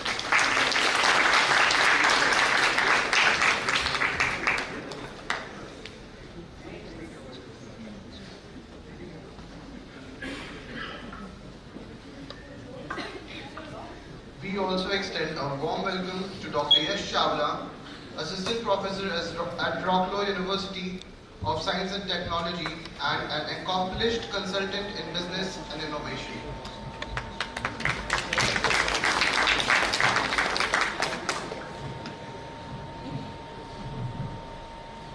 Good morning or good afternoon, everyone. Hello? Awake? Okay, let's fall asleep. I want all of you to close your eyes. Don't open it till I tell you to open it, okay? Eyes closed, I can see, my eyes are open. Right. Now, the reason why I told you to close the eyes is because I have 3 questions for you. And I would like you to imagine one picture for the answer of each question. Okay, ready everyone? First question, who are you? Did you see a picture? Okay, the second, who are we as a civilization? And now the third question, who will we be as a civilization? Okay, now please open your eyes. Can somebody share what did you see as who you are? Quickly, shout out. Yes. Shout out, shout out. Come on. You are consciousness. Awesome. Anyone else? Quickly. Anyone else saw something strange or did not see anything? Yeah? How many of you saw nothing when you were asked the question, who are you? Okay, some of the brave people have confessed. How many of you saw nothing when the question came up that who are we? Come on, be brave, be truthful. Okay, and how many of you saw nothing when the question of who will we be came up? Yeah, some more hands, 1 or 2 more hands. Now the reason to ask these questions is because we never actually dive into ourselves. We always dive into knowledge, which is external. We always dive into things which are outside. But we never dive into ourselves. I have a very difficult task right now because of all the eminent speakers. I'm of course very, very happy to be here, and I thank everyone involved to invite me to this place. But they have assigned me a very tough job because all of the quotes or all of the advices that I would like to give you are already presented, like Paulina already said. So now what I can do is I can contradict some of those things. Just kidding. One of the most important things for life is that realization of what you miss. And right now I'm very jealous of you all. You know why? Really jealous of you all. And I see some of you smile like, at least somebody on stage is jealous of us. I'm really jealous of you because you have freedom that I don't. You have freedom to do something with your life, and whatever you wish with your life in the next 4 years, you can basically take your life in any direction that you want in the next 4 years. And I don't have that luxury because for the past 10, 15 years, after my studies, I have been doing something, and now whenever I want to do something, people ask me, give me your CV. You as first year students, nobody's going to ask you your CV because you say, I'm a student. Finish. No more 10-page CV required for you to be invited to some place.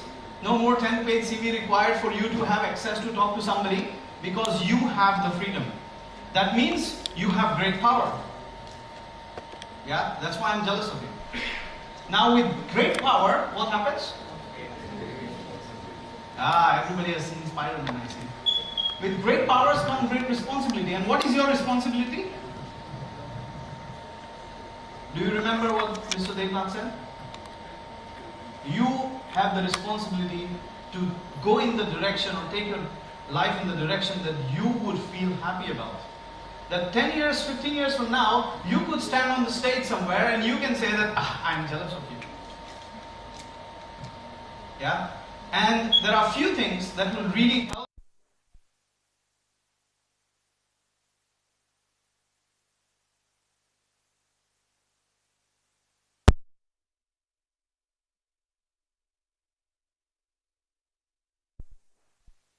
Anyone? Yes? Come on, shut up, come on. By imagining? By imagining, that's a wonderful way to put it. And how do you imagine? Do you imagine with open eyes? Or do you imagine with closed eyes like you did at the beginning? Yes? I imagine with open mind. Very, very great. See, when you open your eyes, you see the reality and it becomes difficult to imagine because your brain is overwhelmed by the amount of information that you get in. Mr. Devnath mentioned that, we are running out of data to train AI. I'm not surprised. The amount of data that a 4-year-old child, from the time of birth to 4 years, the amount of data that we observe a single human being is actually almost equivalent to the whole data that exists on the internet right now. One human being, 4 years of sensory data is more than all the data on the internet right now. So how many of billions we are? I mean, if you compare India, 1.5 billion people, you multiply 1.5 billion times the amount of data on the internet is what India possesses right now. Yeah, what is the problem? The problem is that the data is only recorded in our brains and the hardware or the technology has not yet figured out how to use it. That's why, as also rightly he said, I have to quote a lot of good things that were said because I have to relate it with that. Because we were the product for the last 10, 15 years through social media, through email apps, through instant messaging apps, there was a fraction of the data that the technology was able to capture, and now it is being trained on that. But it would take long time for there to be a technology to train everything that we know. And this is where my first contradiction comes. I do believe that humans can compete with AI. And why do I think that? Our brains are very susceptible to absorbing knowledge. And our brains are also very susceptible to become lazy. How many of you procrastinate? How many of you want to do something, know that you can do something, but don't end up doing it because you are watching reels? Yes? That's why it is very important that the first app that you open on the phone, like he said, should not be the one that will take your time, but rather give you something. Yeah? And this is where the creativity comes in, the imagination part. You have to take a pause from all the speed, all of the fear of losing, or anything that you have, close your eyes and then try to imagine. That's the first way to become creative. The second way to become creative is to ask questions. How do you ask questions? You ask, we are trained to answer questions, like it was already said. We are trained to answer questions. So how do you ask questions? Is there any science of asking questions? Anyone? Yes? Curiosity, yes, but I mean everybody is curious. Anybody here would like to be a failure in life? Everybody wants to be successful, yeah? And since the time you were taking the admission in some coaching class in like after 10th standard, everybody was curious what would be the questions in my board exam. So curiosity is by default within us. But how do we turn those curiosity into questions that give you the answer to your curiosity? Question. What is the opposite of white? Black. What is the opposite of yellow? Green. Any other color? All of them. All of them. You know, you have to ask questions in a way that there is no one right answer. Because then you don't have the fear of giving the wrong answer. Education system. Yeah? Education system competing. I want to get 99.999 percentile so I can get somewhere. I have to mark this MCQ right, otherwise I will have -2, not +4. This is the fear of losing. And nobody wants to lose. That's the problem. So if you change the question paper, I mean, you know, we have this joke, you prepared for the syllabus and the question comes out of the syllabus.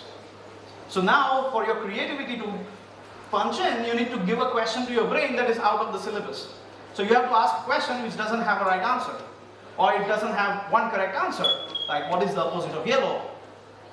Square root of 4 is 16. Who was that? Square root of 4 is 2 and -2. But what is your square root? Everybody has seen a brick? Yes? Why the brick is a rectangle? Everybody has seen a ball? Why is a ball round? What is the question that Newton asked when the apple fell on his head? Yeah? Why did it fall down? No. Newton asked, why did it not go up? You see? If you change the perspective of the question, that is when you get a perspective of creativity, because you don't have the fear of everything that you have been trained for in the last 15, 16 years of your life, 17 years of your life. So that's one thing, you have to ask questions differently. And the best way to do it is, me and my friends used to practice since childhood, because somebody told us when we were like 4 or 5 years old to do this. Anytime you meet anybody on the hallway, ask them an absurd question. By absurd, I do mean that, you know, not ask what is the opposite of white, but ask what is the opposite of yellow. Because I know when we are students, we have more questions that are more absurd. So let's not go there. That's one way in which you can train your creativity. The second way of how you can train your creativity is to acknowledge that you're creative. Yeah? Let's take an example. Everybody has used a brick. Yes? In your life, at least once, have you lifted a brick to do something? But none of you are construction workers, right? So the brick was meant to be used for construction. But what have you used it for? So many things. Stumps, drawing on the wall, you know, breaking it, breaking the window, breaking somebody's head, hopefully not. So if we use an object that was not meant to be used for something and you use it for that, you are creative. Aren't you?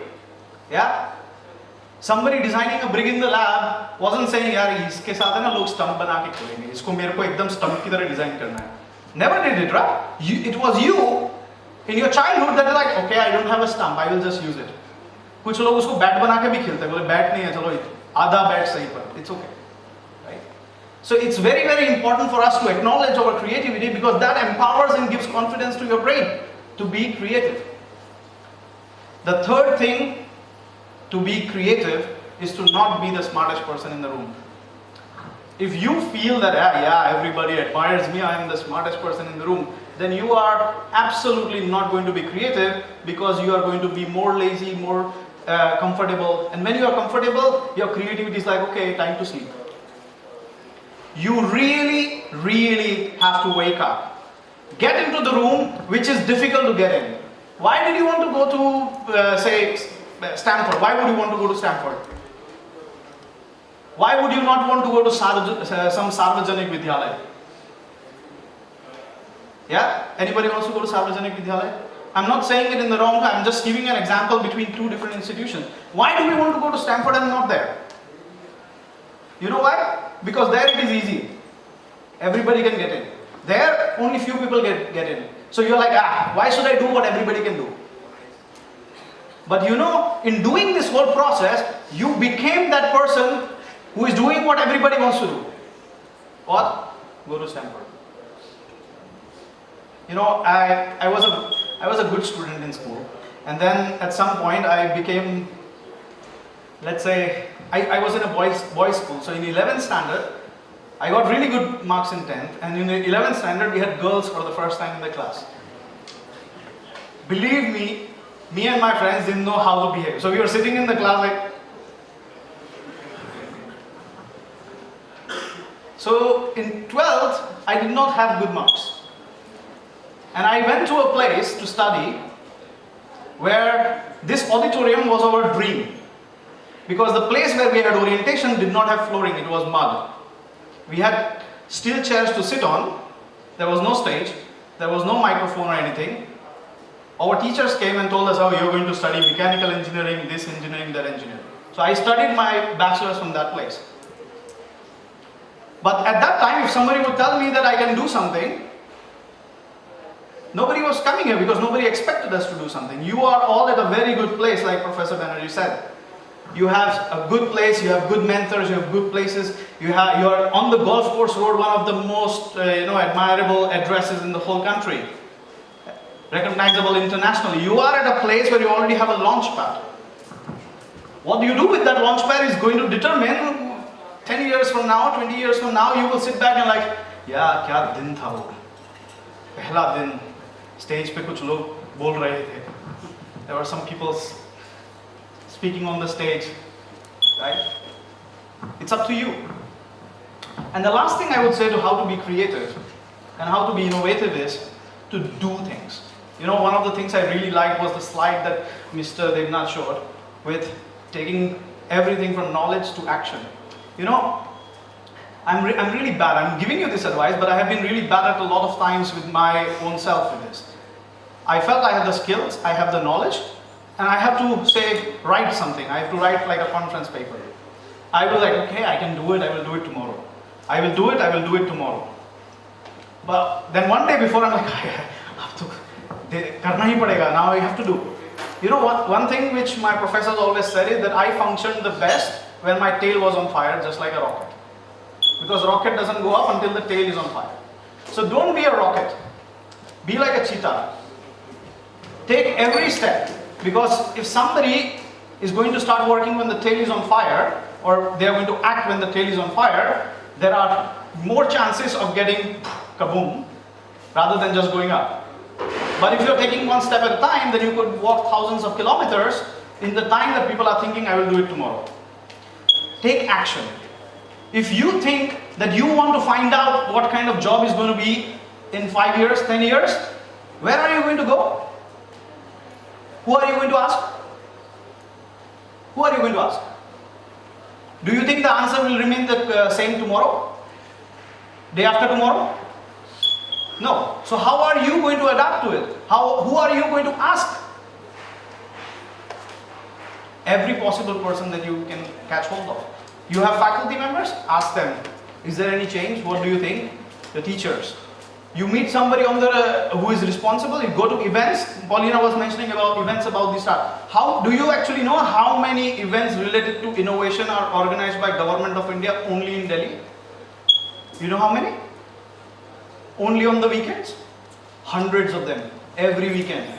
But where do we choose to go? Maybe to a cafe, but not to such an event. Because at such an event, there will be at least one person who has done something. That's why there is an event, there is a stage. Somebody is going to share a success story, and that is the person who can tell you with their experience what can be good next. So if you do this exercise on a day-to-day, day in, week out basis, that's when you're going to be updated. ChatGPT and AI LLMs currently are having access to the internet, but their basic models in terms of training and knowledge are not updated every day. Correct, sir? So if you want to ask even ChatGPT every day, then ask a question to ChatGPT every day and record that answer.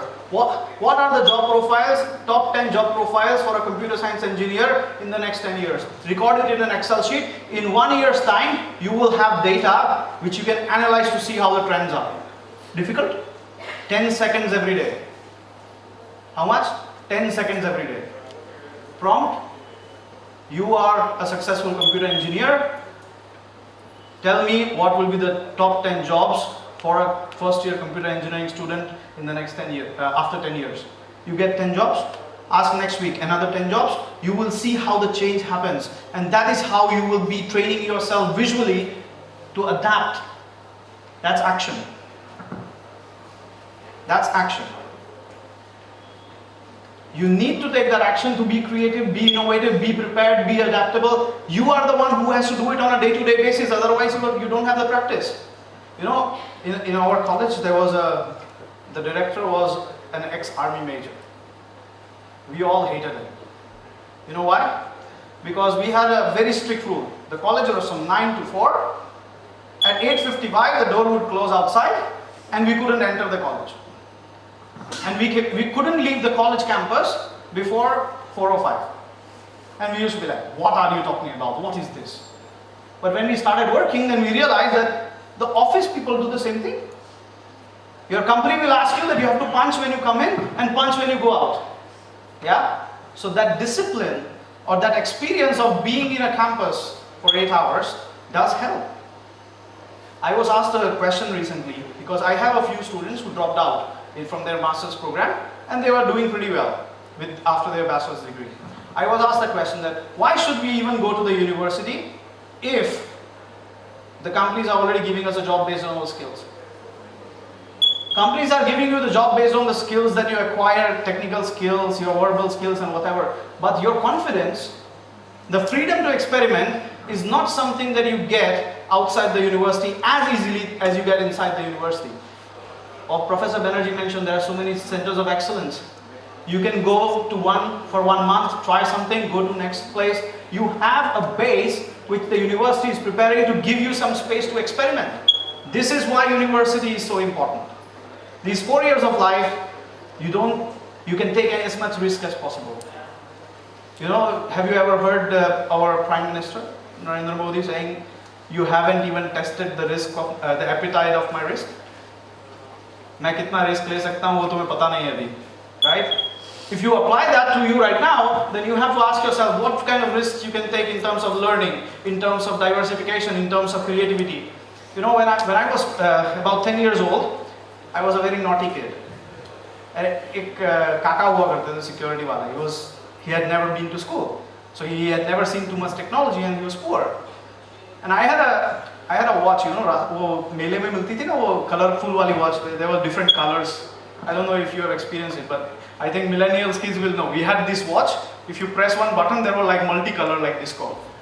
So I was standing next to him, and what I used to do is I press the button and the lights would go on, and I used to talk to my watch. Out of curiosity, I was not being innovative, just to, you know, play with him. I used to press, and there was like a lot of colors, and he was like, oh, what is this? What is this? I was like, making a call, don't disturb me. And at that time, mobile phones were also not very common. I mean, only rich people had mobile phones. And I was like this. But today, you can actually do this, right? You can actually make phone calls with your watch. So this kind of imagination is something that you need. I was not saying that I was creative. I didn't know that I was being creative. But these are the kind of things that you need to imagine. If you want to travel to Mars in 5 minutes, that's what gives you a problem that you will be able to solve, and then there is a creative journey to solve it. Yeah?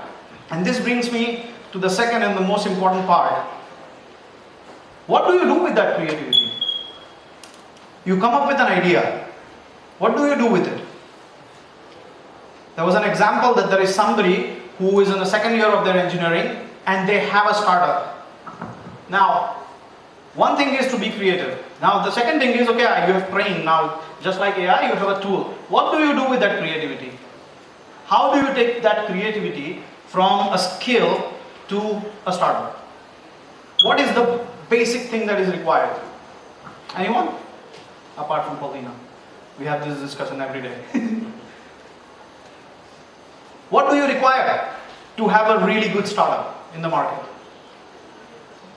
Sorry? Anyone? Sorry? Initiative. Initiative is definitely required to take an action. There is one very, very important thing. You need to have a problem. What do you need to have? A problem. Now some of you will be like, अभी तो creativity की बात कर रहे थे, अभी problem कहाँ से बीच में आ गई? Problem तो life से जाती नहीं है. What is the problem? Problem is the scope where your creativity can build a solution that will sell in the market. A startup, an innovation, doesn't start with an idea. Do you know this saying? Necessity is the mother of invention. So what is the necessity? It's the problem. If I am speaking in, say, Polish, I wish I would be able to speak Polish one day. It's the hardest language to learn. And people make fun of me all the time. That being a Polish citizen, I cannot speak Polish. So if I was speaking in Polish, but you did not speak Polish, then here is a problem that you could solve by creating something that would, say, auto-translate my Polish into the language that you understand. Now, if you create that tool and then you come and then you offer to Professor Tiwari, like, your engineering students are going to have somebody, a lecturer who doesn't speak Hindi or English or Gujarati or whatever languages are spoken. Now, here is a device that would solve that problem. So, Professor Tiwari would be like, yeah, definitely, install, and that's it. The lecturer is going to speak in any language and the students listen to in their language, right? That's the base of a startup, of an innovation. Otherwise, what is innovative? What is innovativeness? If I'm going to go in a straight line and that is going to solve my problem, then why do I need to be creative? It's like pointless to be creative if the solution is straightforward. So the first step is to find a problem and then to solve it. How do you recognize a problem? Have you seen any problem around you? Have you seen any problem around you?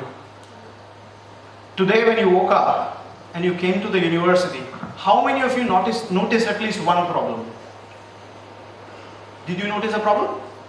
Yeah? Did you notice the trash? Did you notice the traffic? Did you notice lovely driving?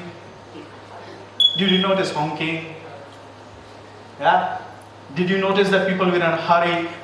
So we noticed so many problems. All of these are scalable, say at a state level. If you create a solution for one, that's a startup, right? Sustainable Development Goals. There is a site, United Nations has spent so much money to create a website called Sustainable Development Goals, SDG. Just Google first result.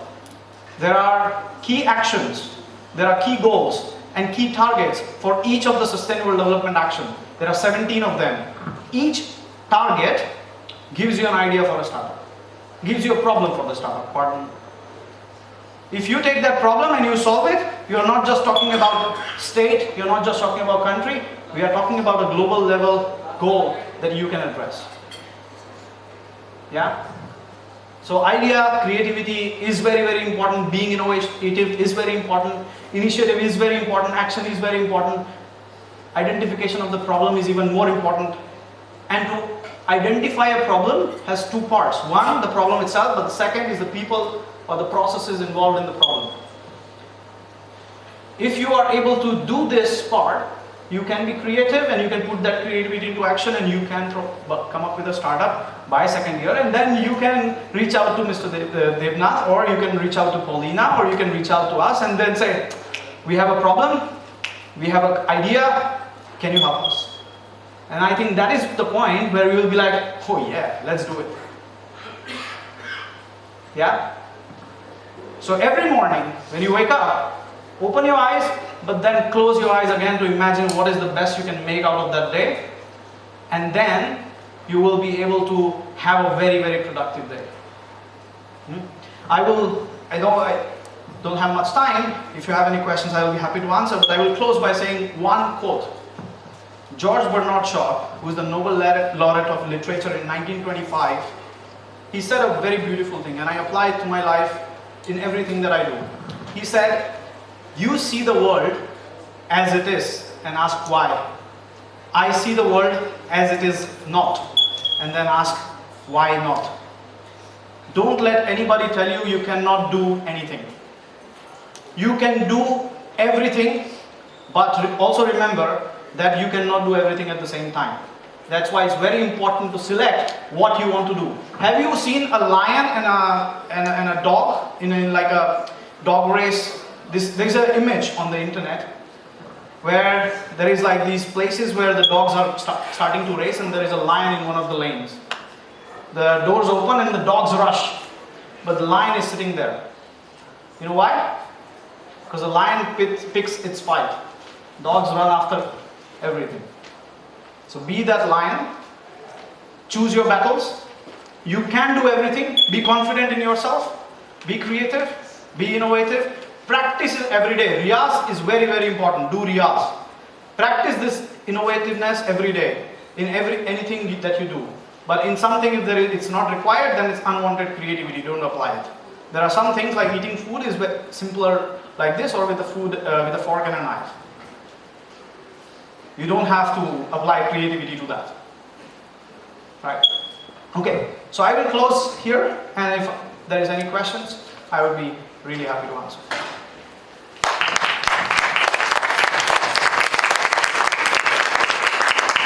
Question? Okay. Wait, I will come to you.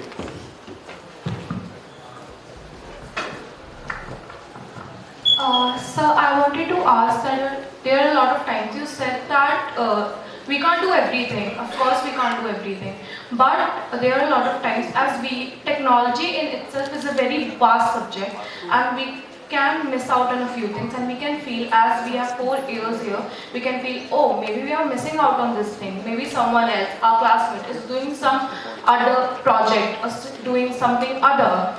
So we can feel in that oh, we are doing enough, but maybe we are just doing not enough to make ourselves successful in the future, or we could do this and we could do that. So how to deal with ourselves in that situation, or just not feel that, okay, maybe we can do everything.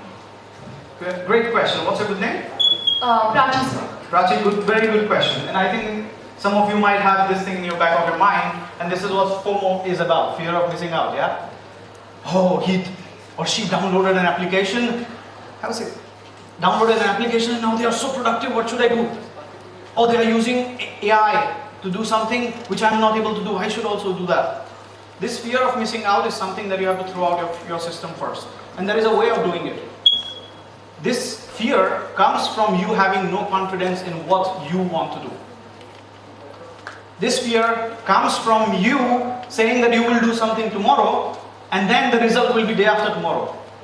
But if you start working on it right now, if you start developing the confidence that, you know what, they are doing something, I am doing something else, they will have the same fear that I have. Yeah, so you have to accept that, they are the ones who will be in the fear, and they should look at me and they should be like, what is this person doing? You should have that confidence, and you will have that confidence if you are aware of what is going to happen in the market, if you are going to be confident in your skills, in your expertise, and you know that you are aware of things. That is when the fear goes out. So this is how you flush the fear out of your system, by action. The second most important thing in this way is, see, if you try to become a jack of all trades, the T as Mr. Devji said, that is something that is related to, oh, I know what that is. But you are not going to put everything in action. I will, have a seat. You standing, I feel nervous. Right. My father, when I was doing mechanical engineering, so I'm basically a mechanical engineer. But my father, along with my mechanical engineering, because I didn't do too well in 12th, he did not trust that I will finish mechanical engineering. So he enrolled me in Bachelor of Computer Applications through distance education. So after I would give mechanical engineering exams, I would come back, and in the summer I had to give distance education exams of Bachelor of Computer Application. At that time I was furious with my dad. I'm like, what?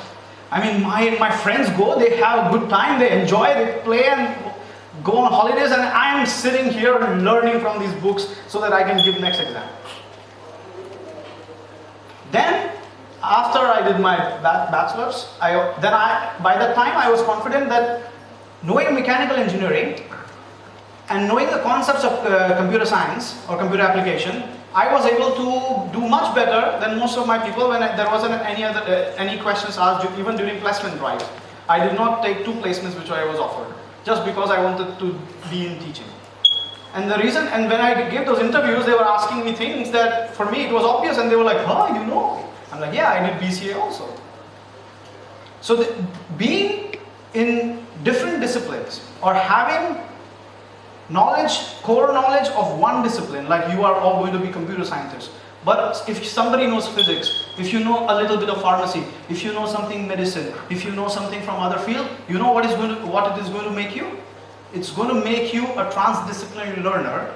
And if you see the Nobel Prize winners in the last few years, see who got the Nobel Prize for physics this year. Yeah, who got Nobel Prize for chemistry? People from Google are winning Nobel Prizes in physics. Google doesn't do physics. It's just computers, IT. Yeah? But what you can do with that expertise that you have, you still need to know what that field is about. So once you start having this multi or transdisciplinary knowledge, then you will be placed at a position where you know that you are unique. And when you're unique, you have confidence, and you also don't have the fear of missing out because you are creating your own path. It's not going to be easy, of course, you know. As I mentioned, you have to give up your summer holidays to do something else. But these are the 4 years. So it's a question whether you want to do this for 4 years or next 40 years.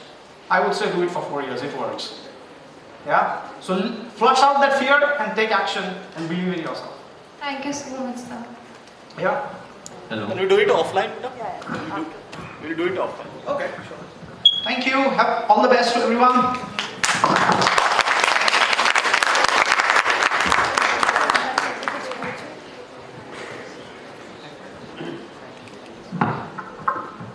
Thank you for taking the time to be with us today, sir. And I request you to please step onto the stage for a moment. I also request our esteemed Vice Chancellor ma'am and our beloved Dean to come onto the stage.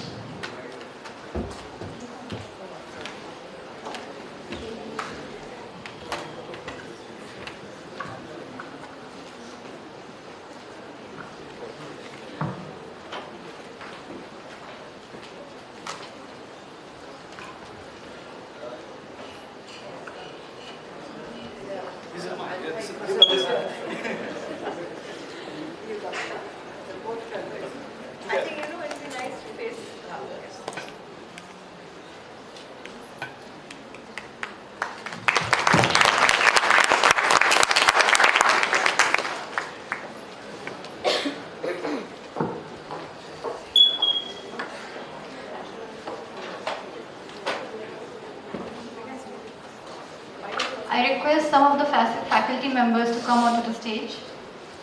Registrar. And finally, I would like to request everyone here to please stand up for the national anthem.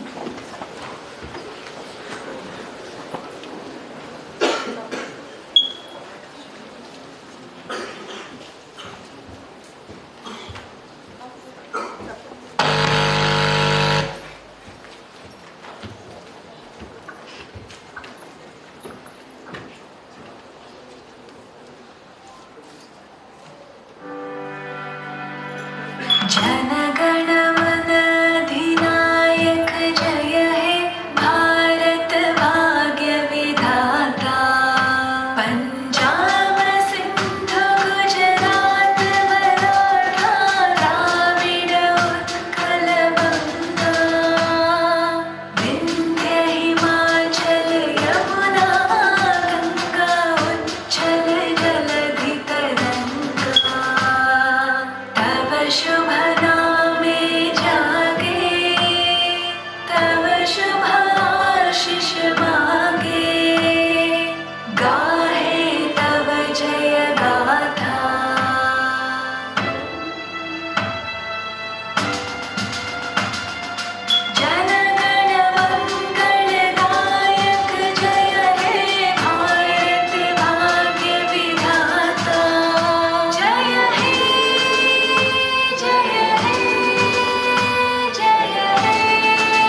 everyone.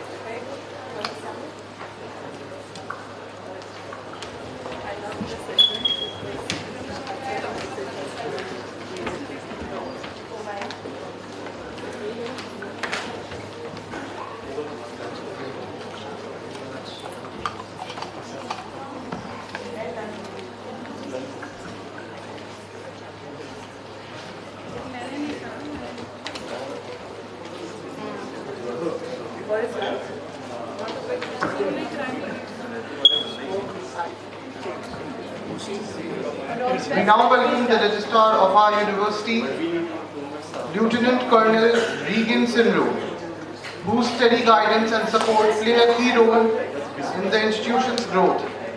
Sir, we invite you to address our students.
So, very good afternoon to all dear students.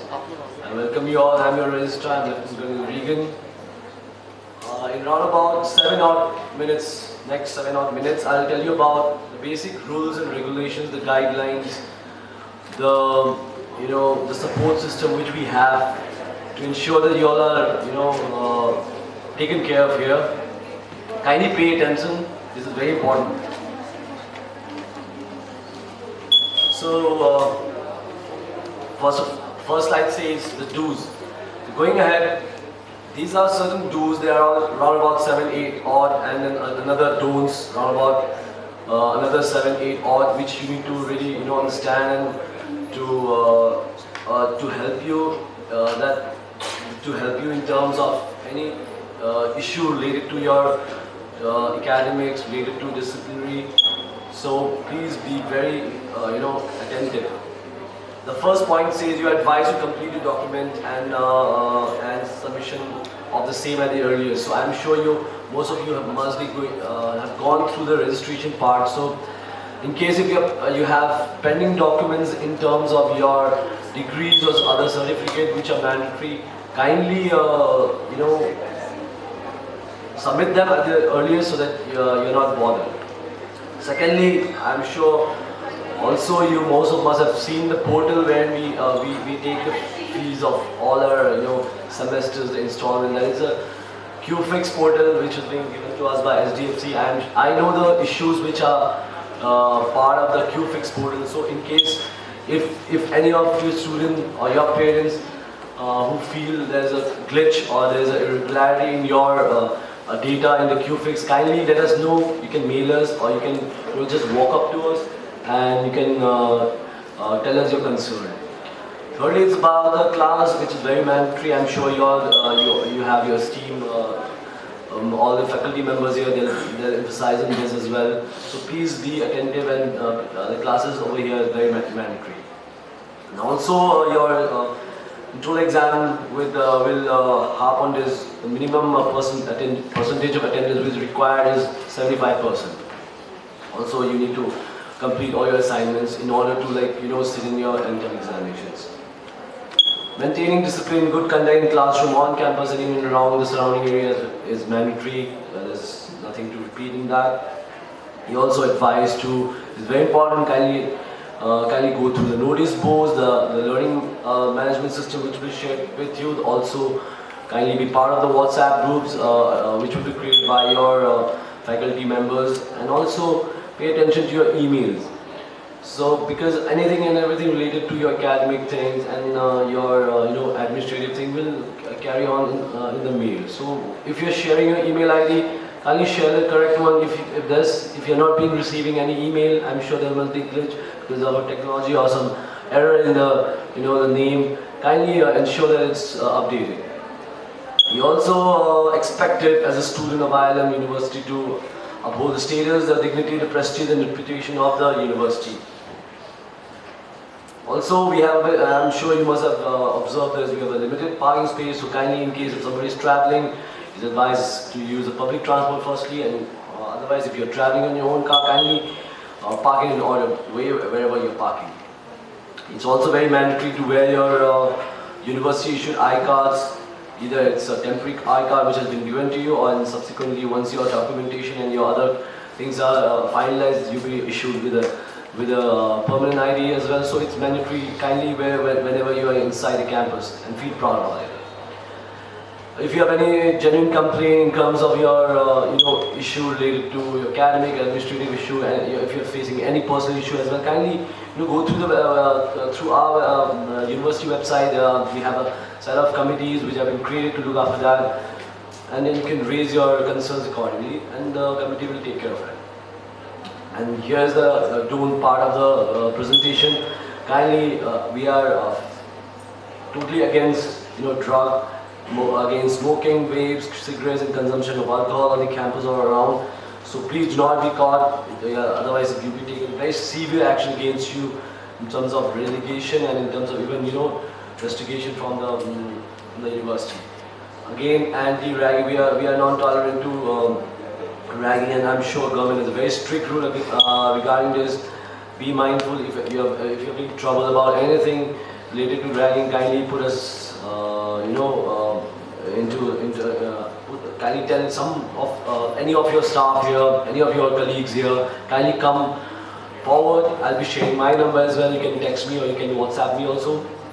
So in case if you are facing such kind of issues, please open up. Loitering in a cafeteria, class or corridor is not allowed. It's your space, it's your area. Kindly follow the basic etiquettes of cleanliness in and around the campus. Use of indecent, abusive or discourteous language, whether it's in the campus or outside, and creating ruckus is again not acceptable. Please don't indulge in this. Come here, enjoy your college, study hard, work hard. But don't indulge yourself with such indisciplinary actions. Again, late entry or early departure from class is totally prior permission has to be taken from your faculty members. Engaging yourself into fights and indecent verbal or physical behavior is not at all acceptable.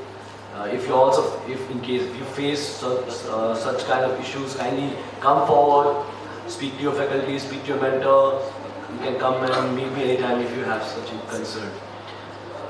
Damage to property or vandalism of the university assets are strictly prohibited and will invite disciplinary action.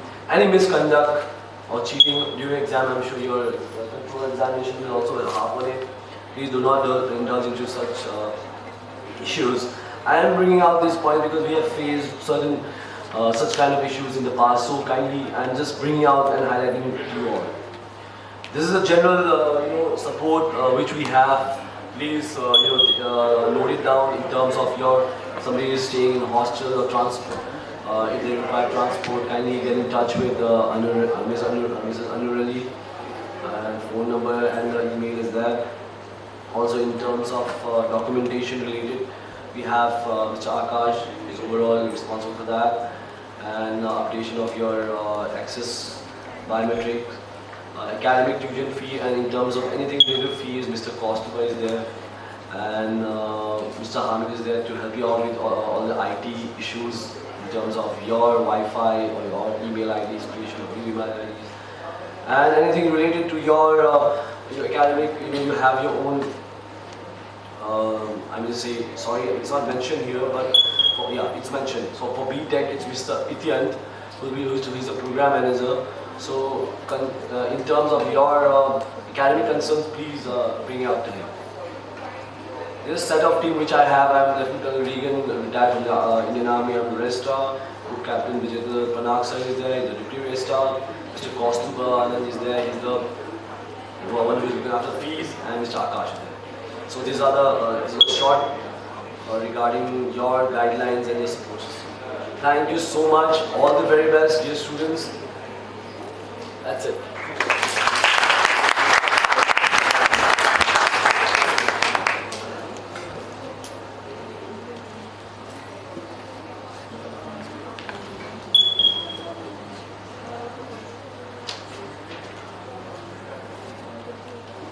Thank you for your kind words, sir. At this time, I would like to request all students to please rise for the oath-taking ceremony.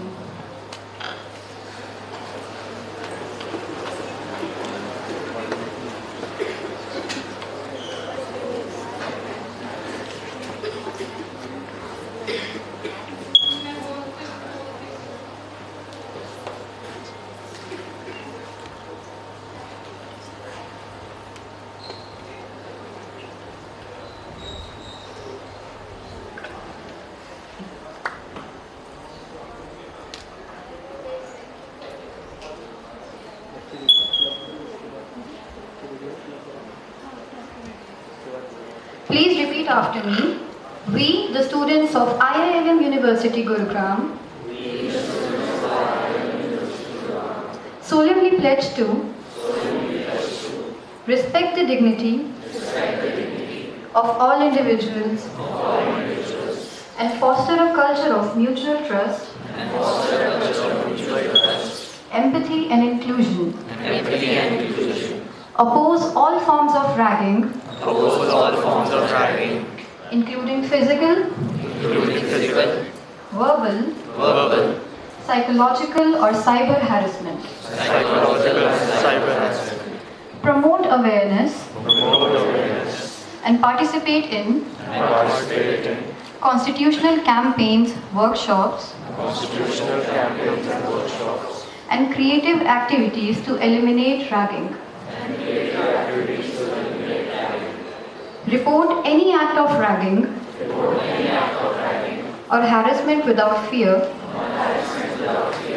and support affected peers.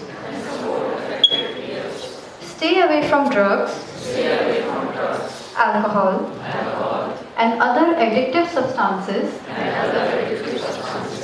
and encourage others to do the same. Spread awareness about the dangers of substance abuse and contribute to a healthy drug-free campus. Live responsibly, upholding the values of safety, well-being and a positive academic environment. We commit ourselves to building a campus that is safe, respectful, and free from ragging and substance abuse. Jai Hind. Thank you everyone. Please be seated.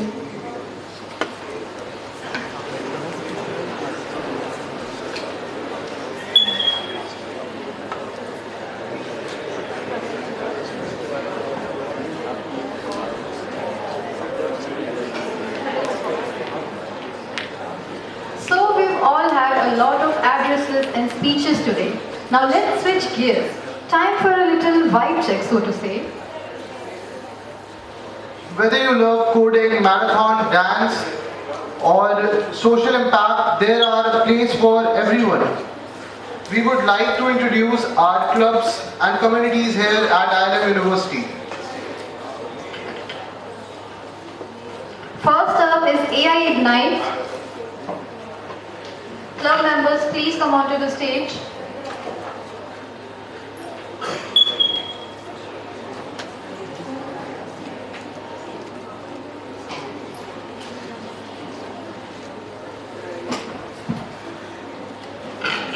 Good morning, everyone. We are super excited to introduce to the newest addition to our campus family, AI Ignite, the Student AI Innovation Club, officially approved under our Center of Excellence AI Lab.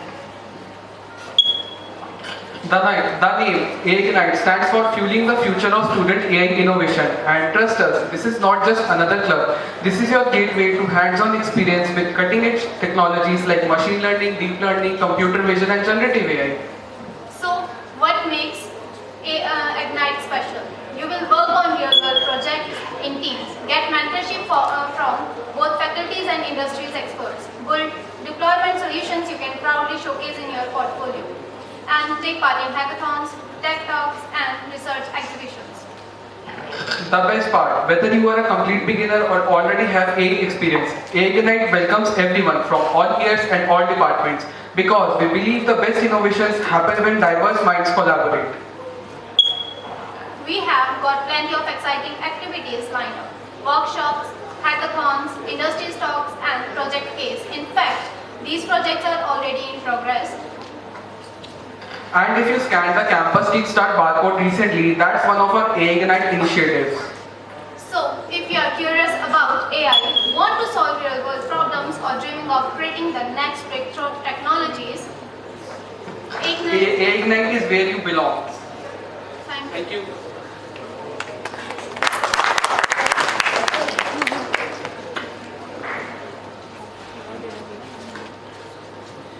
Next up is our club ACM.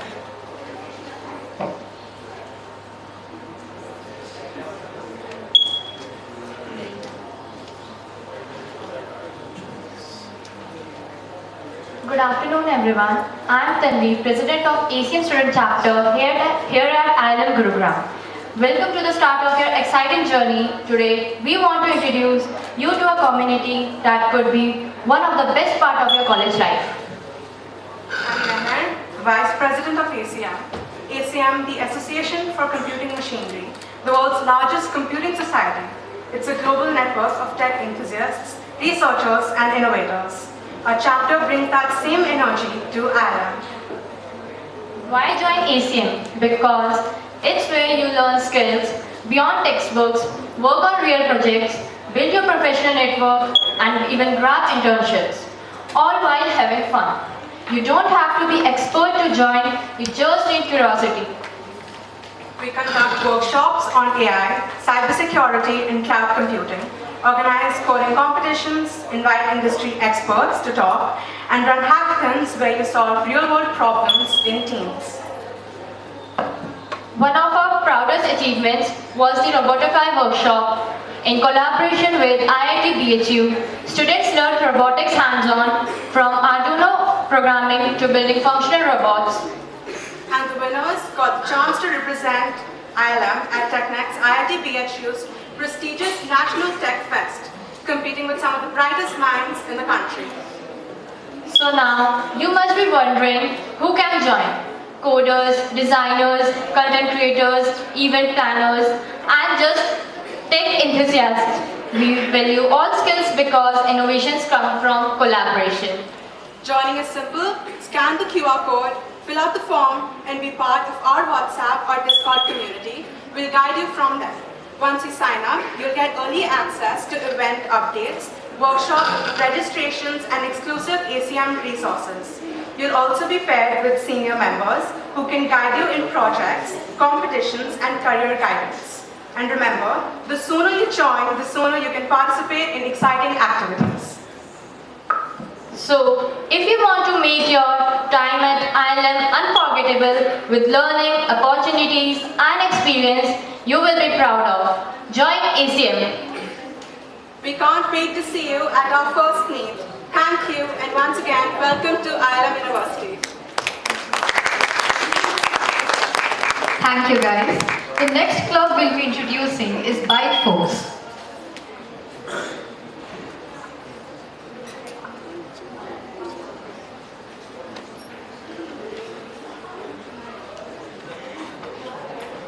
Greetings everyone, my name is Shailesh Kumar and I'm the president of Bike Force. So, before we get started, I have a quick question. Have you guys ever broken something on purpose just to know if you can fix it or not? Raise your hands if you did. Alright, so that's basically what Bike Force does. We break, we build and we innovate. And that's our motto. Let me show you all the areas we cover in this club. So we cover web development, app development, AI/ML, cybersecurity, cloud and UI UX, blockchain and gaming, and many other tech stuff that you can think of.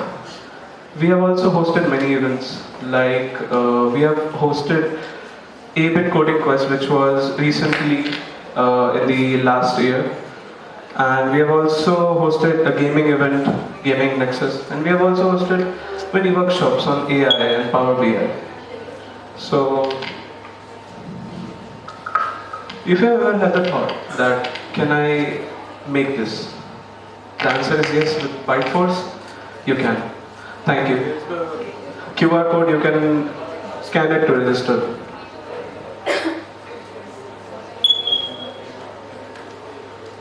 Done? Those who haven't, you can share it, okay?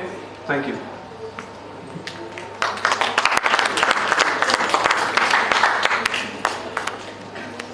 Our next club to be introduced is AI SynTech.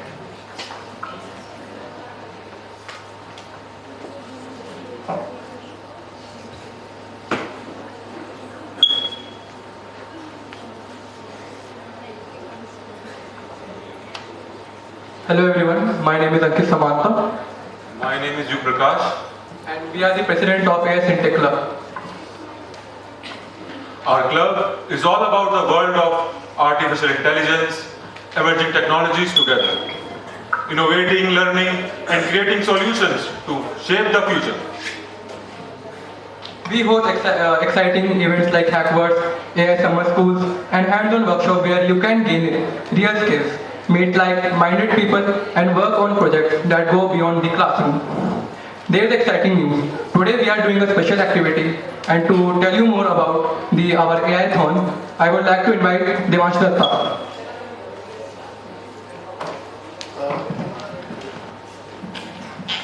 Hello everyone, my name is Devansh. I am the social media manager of AI SynTech Club. So for you all, we have planned an activity AI-thon. So basically what happens in AI-thon is we have two activities lined up for you using GenAI. The first activity is you all have to create image using your own imagination, like using ChatGPT, using Binge Image or any other AI tool. That's totally up to you, but you have to create an image that's totally different and totally unique. The second activity is creating music from AI. There are many softwares like Sono AI and other softwares that will help you to create music just from easily using prompts or by writing lyrics.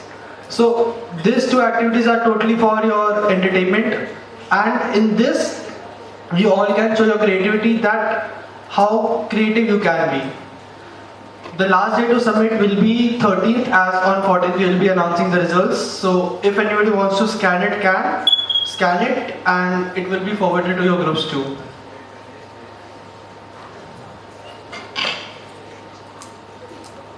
For an example, I can show you on that how you can create AI music. Just a second.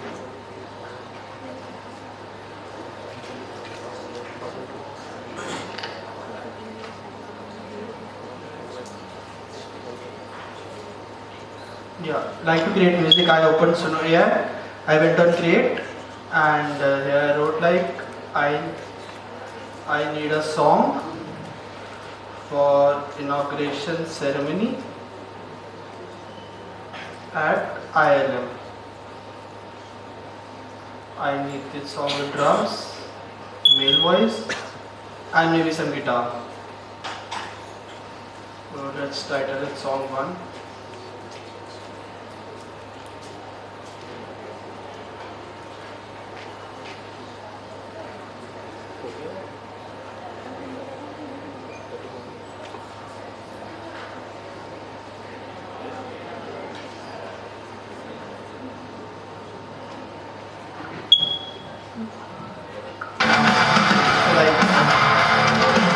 A sparky night where dreams collide. Under this roof where hopes reside. New faces of stories, futures untold. The dawn of a journey. Like this, you will automatically get your songs, and if anybody is a writer, they can put their own lyrics too. This you have to submit on the QR code positively. For the images, you can use any format, JPG, but for the audio, it should be MP3. Thank you.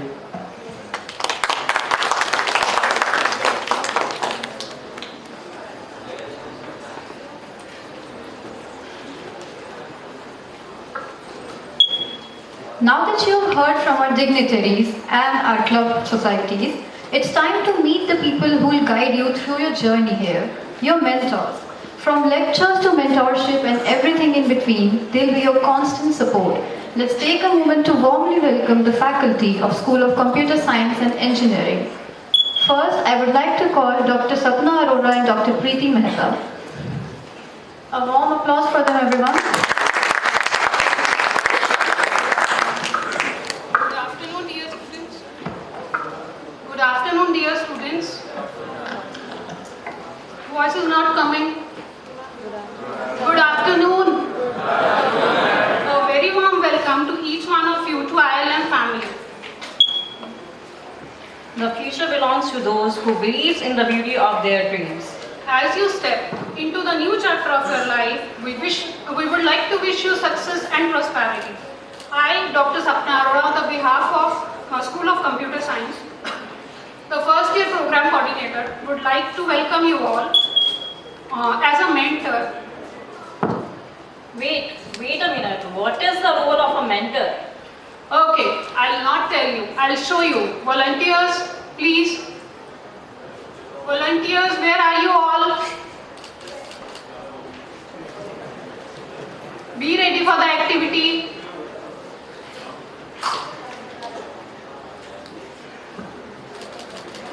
Where are the volunteers?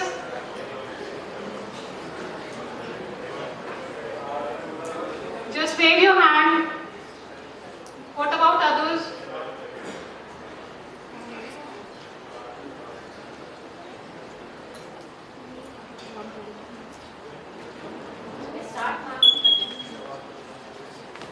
Few of the students, please come out of your row, around 15. Please come out. Faculty mentors, please support. To select few of the students.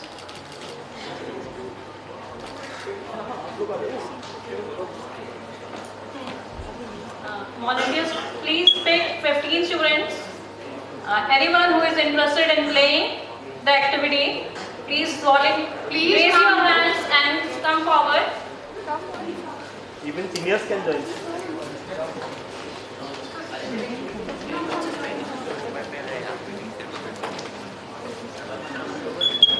Few of you can join on the stage too, please. Don't be shy. It's just a fun activity.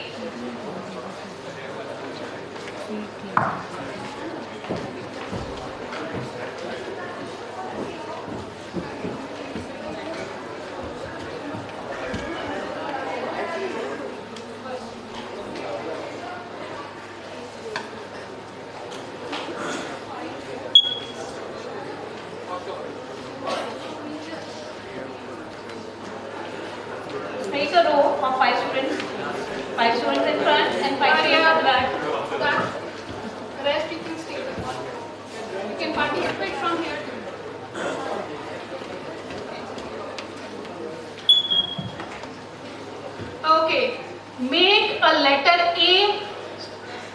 Make a letter A with your body.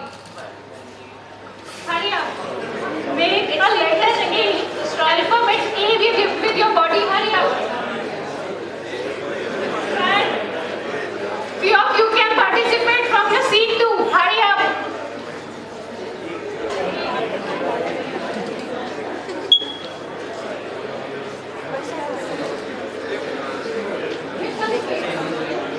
Yes, who can make among audience? Please tell me.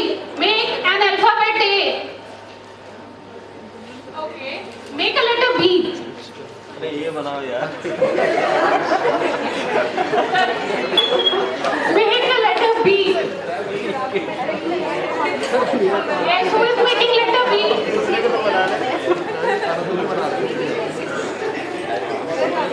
Yes, anyone among the audience make a letter B.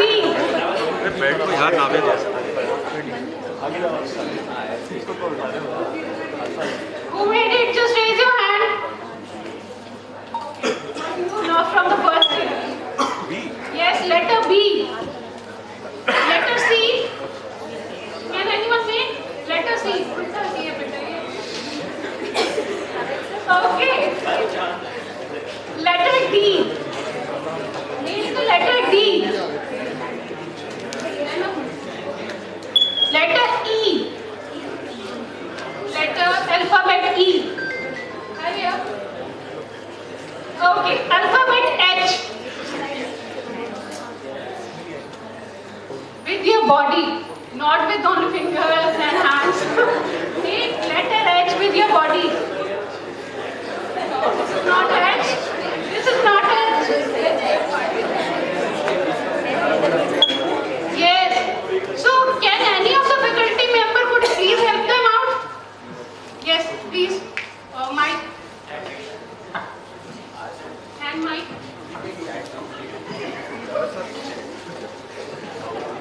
Yes, Pallavi ma'am, please. Guys, it is very easy.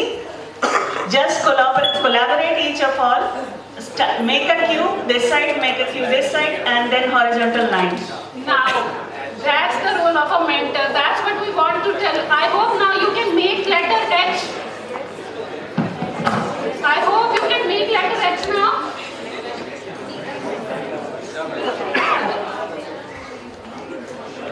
Hurry up.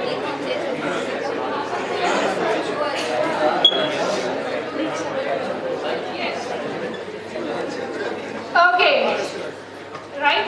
So, I hope you are well aware about the role of a mentor. Thank you, Dr. Pallavi, to give your support.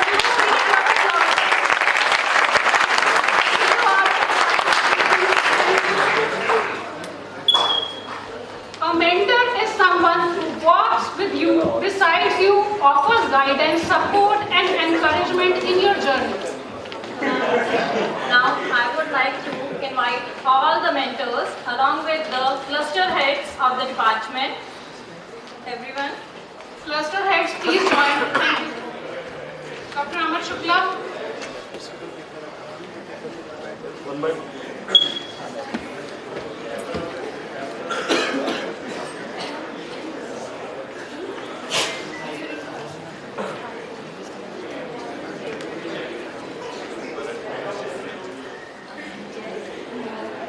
Good afternoon, everyone.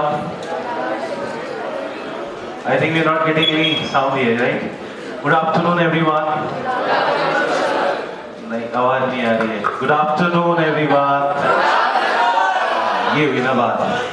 So I'm Dr. Amar Shukla, your cluster head for artificial intelligence, intelligent cluster. I've been experienced in the field of computer science from last 12 years. My area of working in AI, medical image processing, machine learning, cloud computing. So these are the area where I'm working right now. And some of the projects which is being with us, where we are doing a lot of experimental things here. And we want your support, we want your participation in our the projects, in the classes, and to have a full support with the mentors, what they will be guiding you regarding the academic journey for the B.Tech computer science engineering. So I hope you'll support or not. Yes or no? Okay. So So by saying this, I'll end with mine, and now we'll call Dr. Umang, the cluster lead for cybersecurity.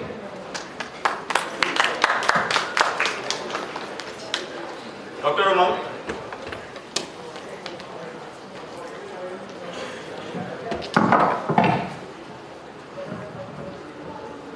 So, good afternoon all. I'm Dr. Umang and I'm leading in cluster cyber security and intelligence cluster here. And my area of expertise is IoT botnet and detection and mitigation techniques for the same. And I'm also having the experience of LLM model. And we want your collaborations with your research efforts as well as your project efforts. So we required your full support for the department as well. And yeah, wish you very all the best for the next few years for your academic journey. Thank you. Dr. Sapna Arora. Yes, sir. She is the first year coordinator.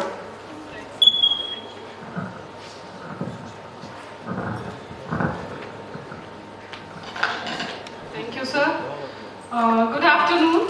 As all of you met me a few moments before, so I'm first year coordinator, and I would like to suggest something. During these 4 years, all of you are supposed to focus on your classes and grades, but also chase your dreams and innovation. I'm here to coordinate among the faculty and the students for the same. Thank you. Professor Naji.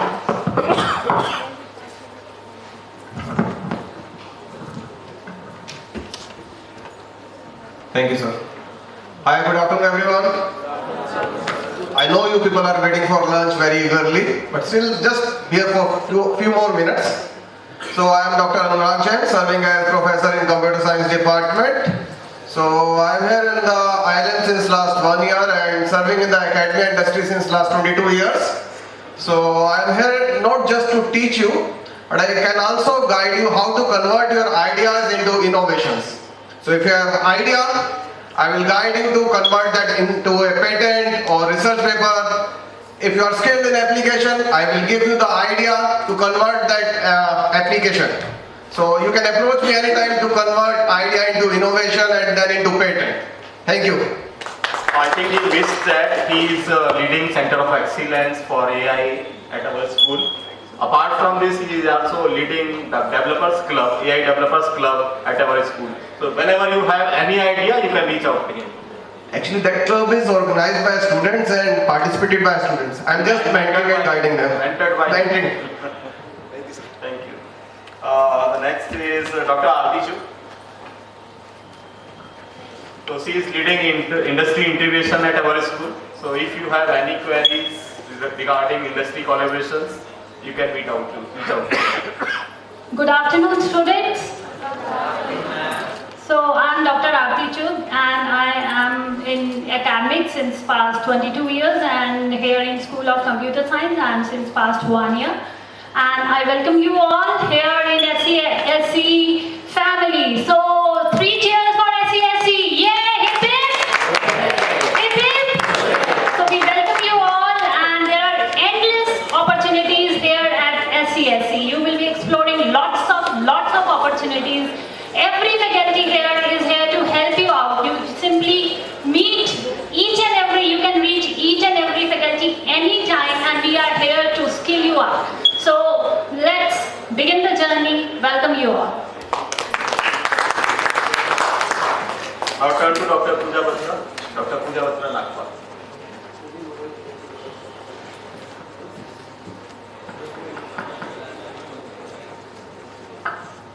A very good afternoon to all of you.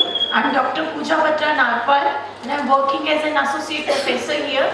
So my areas are software engineering, basically how to develop a product. You people are here to work on some projects, so I can teach you how to work on products and projects basically. So I'm leading here internships. If you are looking for internship, please contact me, and all the best for your journey here. Thank you very much. Slight correction in this. If you are not interested, you have to do internship. So we have 4 internships, 3 internships during your journey. The first year, which is social internship, followed by 2 industry internship.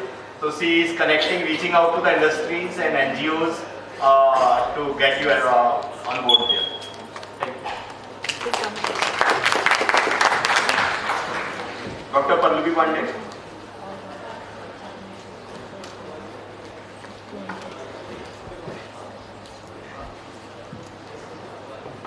Hello everyone, I am Dr. Pallavi Pandey, working as Associate Professor in the School of Computer Science and Engineering.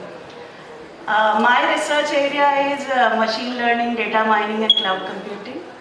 One thing I would like to tell you that all of you have been assigned a mentor, right?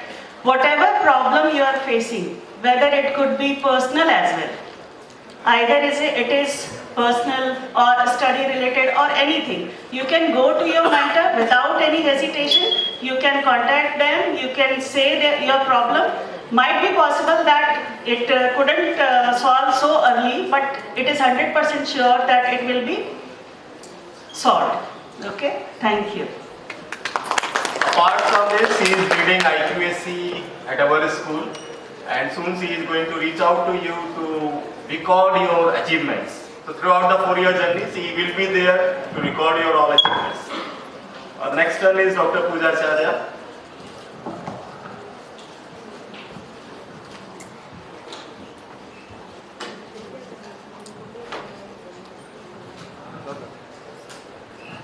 Hello everyone. How's the Josh? Are you feeling great?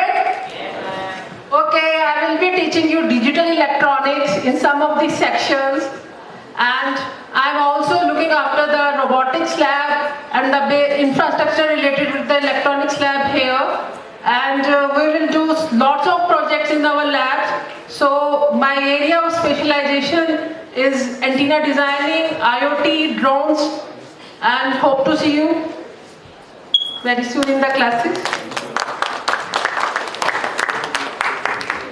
She is leading robotics and automation at our school, and soon we will be replaced by those robots. So she is working on that. She is working on our replacement in the school. The next is Dr. Akshat. I think so he is not here. He is with the guest.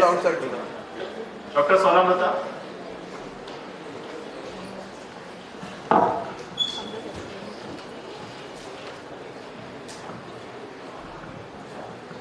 Hello everyone, am I audible? I am Dr. Sonamrata, working as Assistant Professor in School of Computer Science and Engineering. My research areas are Internet of Things, Artificial Intelligence, Gen AI, Biomedical Engineering, etc. etc. You can collaborate with me for any ideas you have in your mind, innovative ideas, for projects, for startups. We all are here to guide you. So, welcome you all at IIM University. Thank you. She is also a great mentor and supporter. Whenever you have any query and your first year coordinator is not replying you can reach out to her. The next is Dr. Tanu.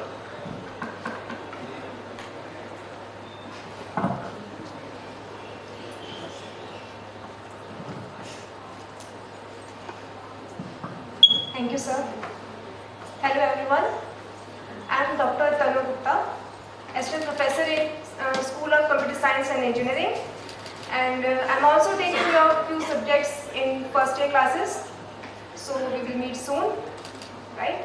And hope you enjoyed here, and I wish you a very hopeful and enjoyable journey. Thank you. She is another leader of quality. So leading quality at SCSC. The next is Dr. Sabul.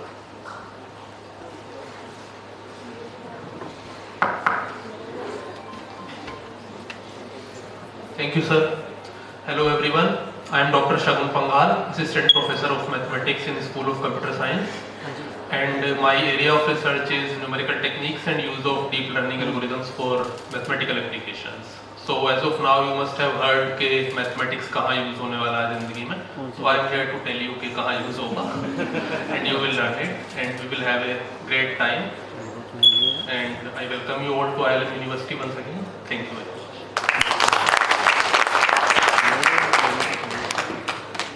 So he is leading innovation in mathematics as well. He is going to teach you math by dirty your hands. You know dirty your hands? By experiential learning, you are going to learn mathematics, and this we are able to do under his leadership only. The next is Dr. Samriddhi, champion of security, blockchain.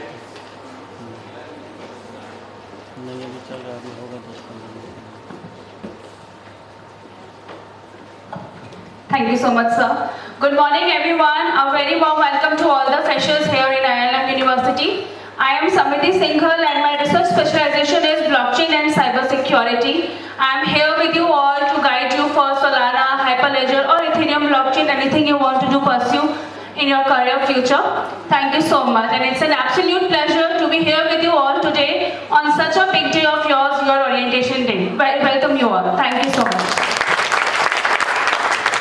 Dr. Neha Bansal.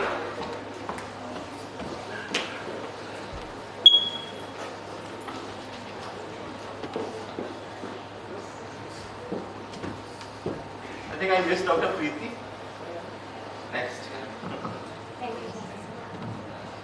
Hello everyone, I am Dr. Neha Bansal. I am working as an assistant professor in the School of Computer Science and Technology. My area of research is databases. You might be knowing semi-structured and unstructured databases. So I work on the databases, semi-structured and unstructured databases. I welcome you all in this School of Computer Science and Engineering. Thank you so much. Dr. Preeti.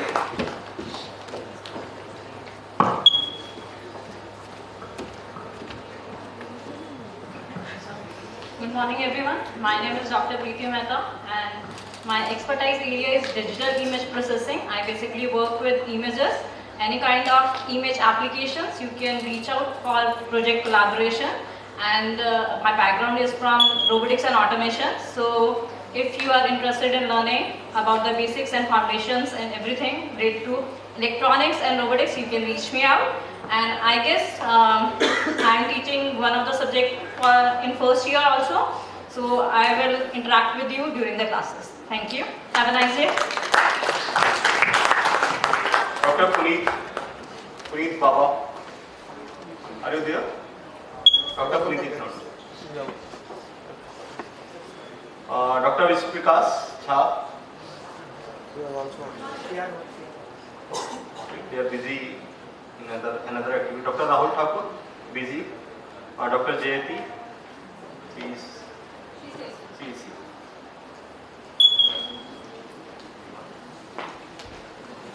Dr. Navid, I think I missed you. Huh? Next. Hello everyone, I am Dr. Jayati, serving as an assistant professor in School of Computer Science and Engineering. My research area is modeling and simulation along with computational fluid dynamics. I will be taking your mathematics lecture in upcoming sessions, and I will be always here to support you in any kind of queries. Okay? Thank you so much and welcome.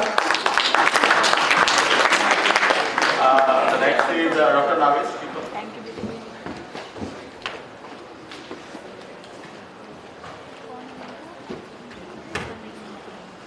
Thank you, sir. I only want to speak a few lines. When I have started my career, my professor used to say me, when you have started something, it doesn't matter that how much you study for hours and hours. It matters how much you gain in one amount of hour. It means it does not matter कितना पढ़ रहे हो आप. Matter कर रहा है उतनी देर में आप कितना सीख रहे हो. And do not let your life to be started with a purpose and settle with excuses. Thank you. Mr. Vardhan, he is AI and automation engineer at our school.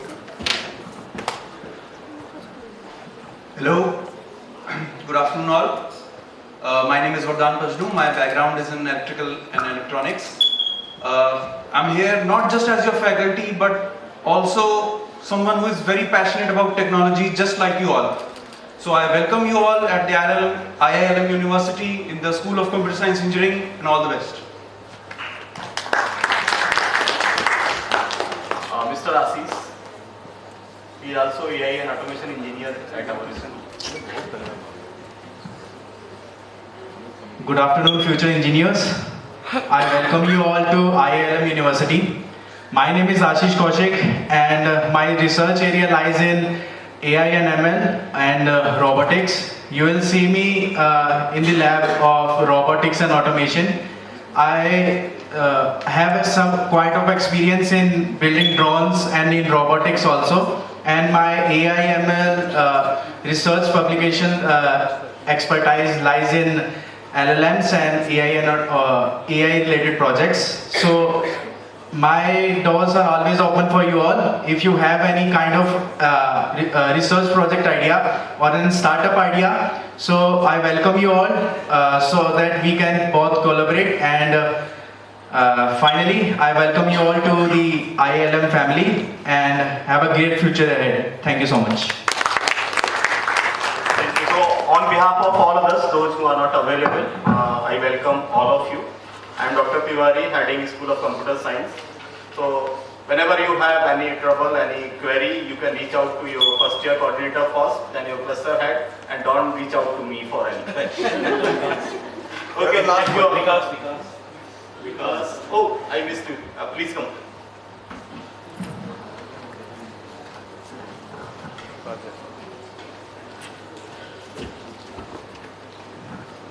Hello everyone, my name is Vikas Jaiswal and I am working in the Department of Computer Science and Engineering under the Mathematics Department, and my research field is the numerical analysis and application of partial differential equation using the deep learning.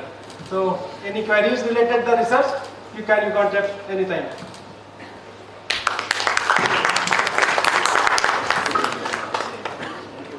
Coming up next is our AR/VR experience that we'll be holding in Zumba room. So our guests can proceed for that activity, as well as the selfie booth where you can capture your moments for today. And now that it's time for a much needed break, we announce a lunch break till 3 p.m. So please make sure to catch your coupons and go to the cafeteria and unwind yourself. And please be back by 3 p.m. sharp because we have some very important announcements for you, as well as some initial essential activities for your upcoming days. Thank you guys.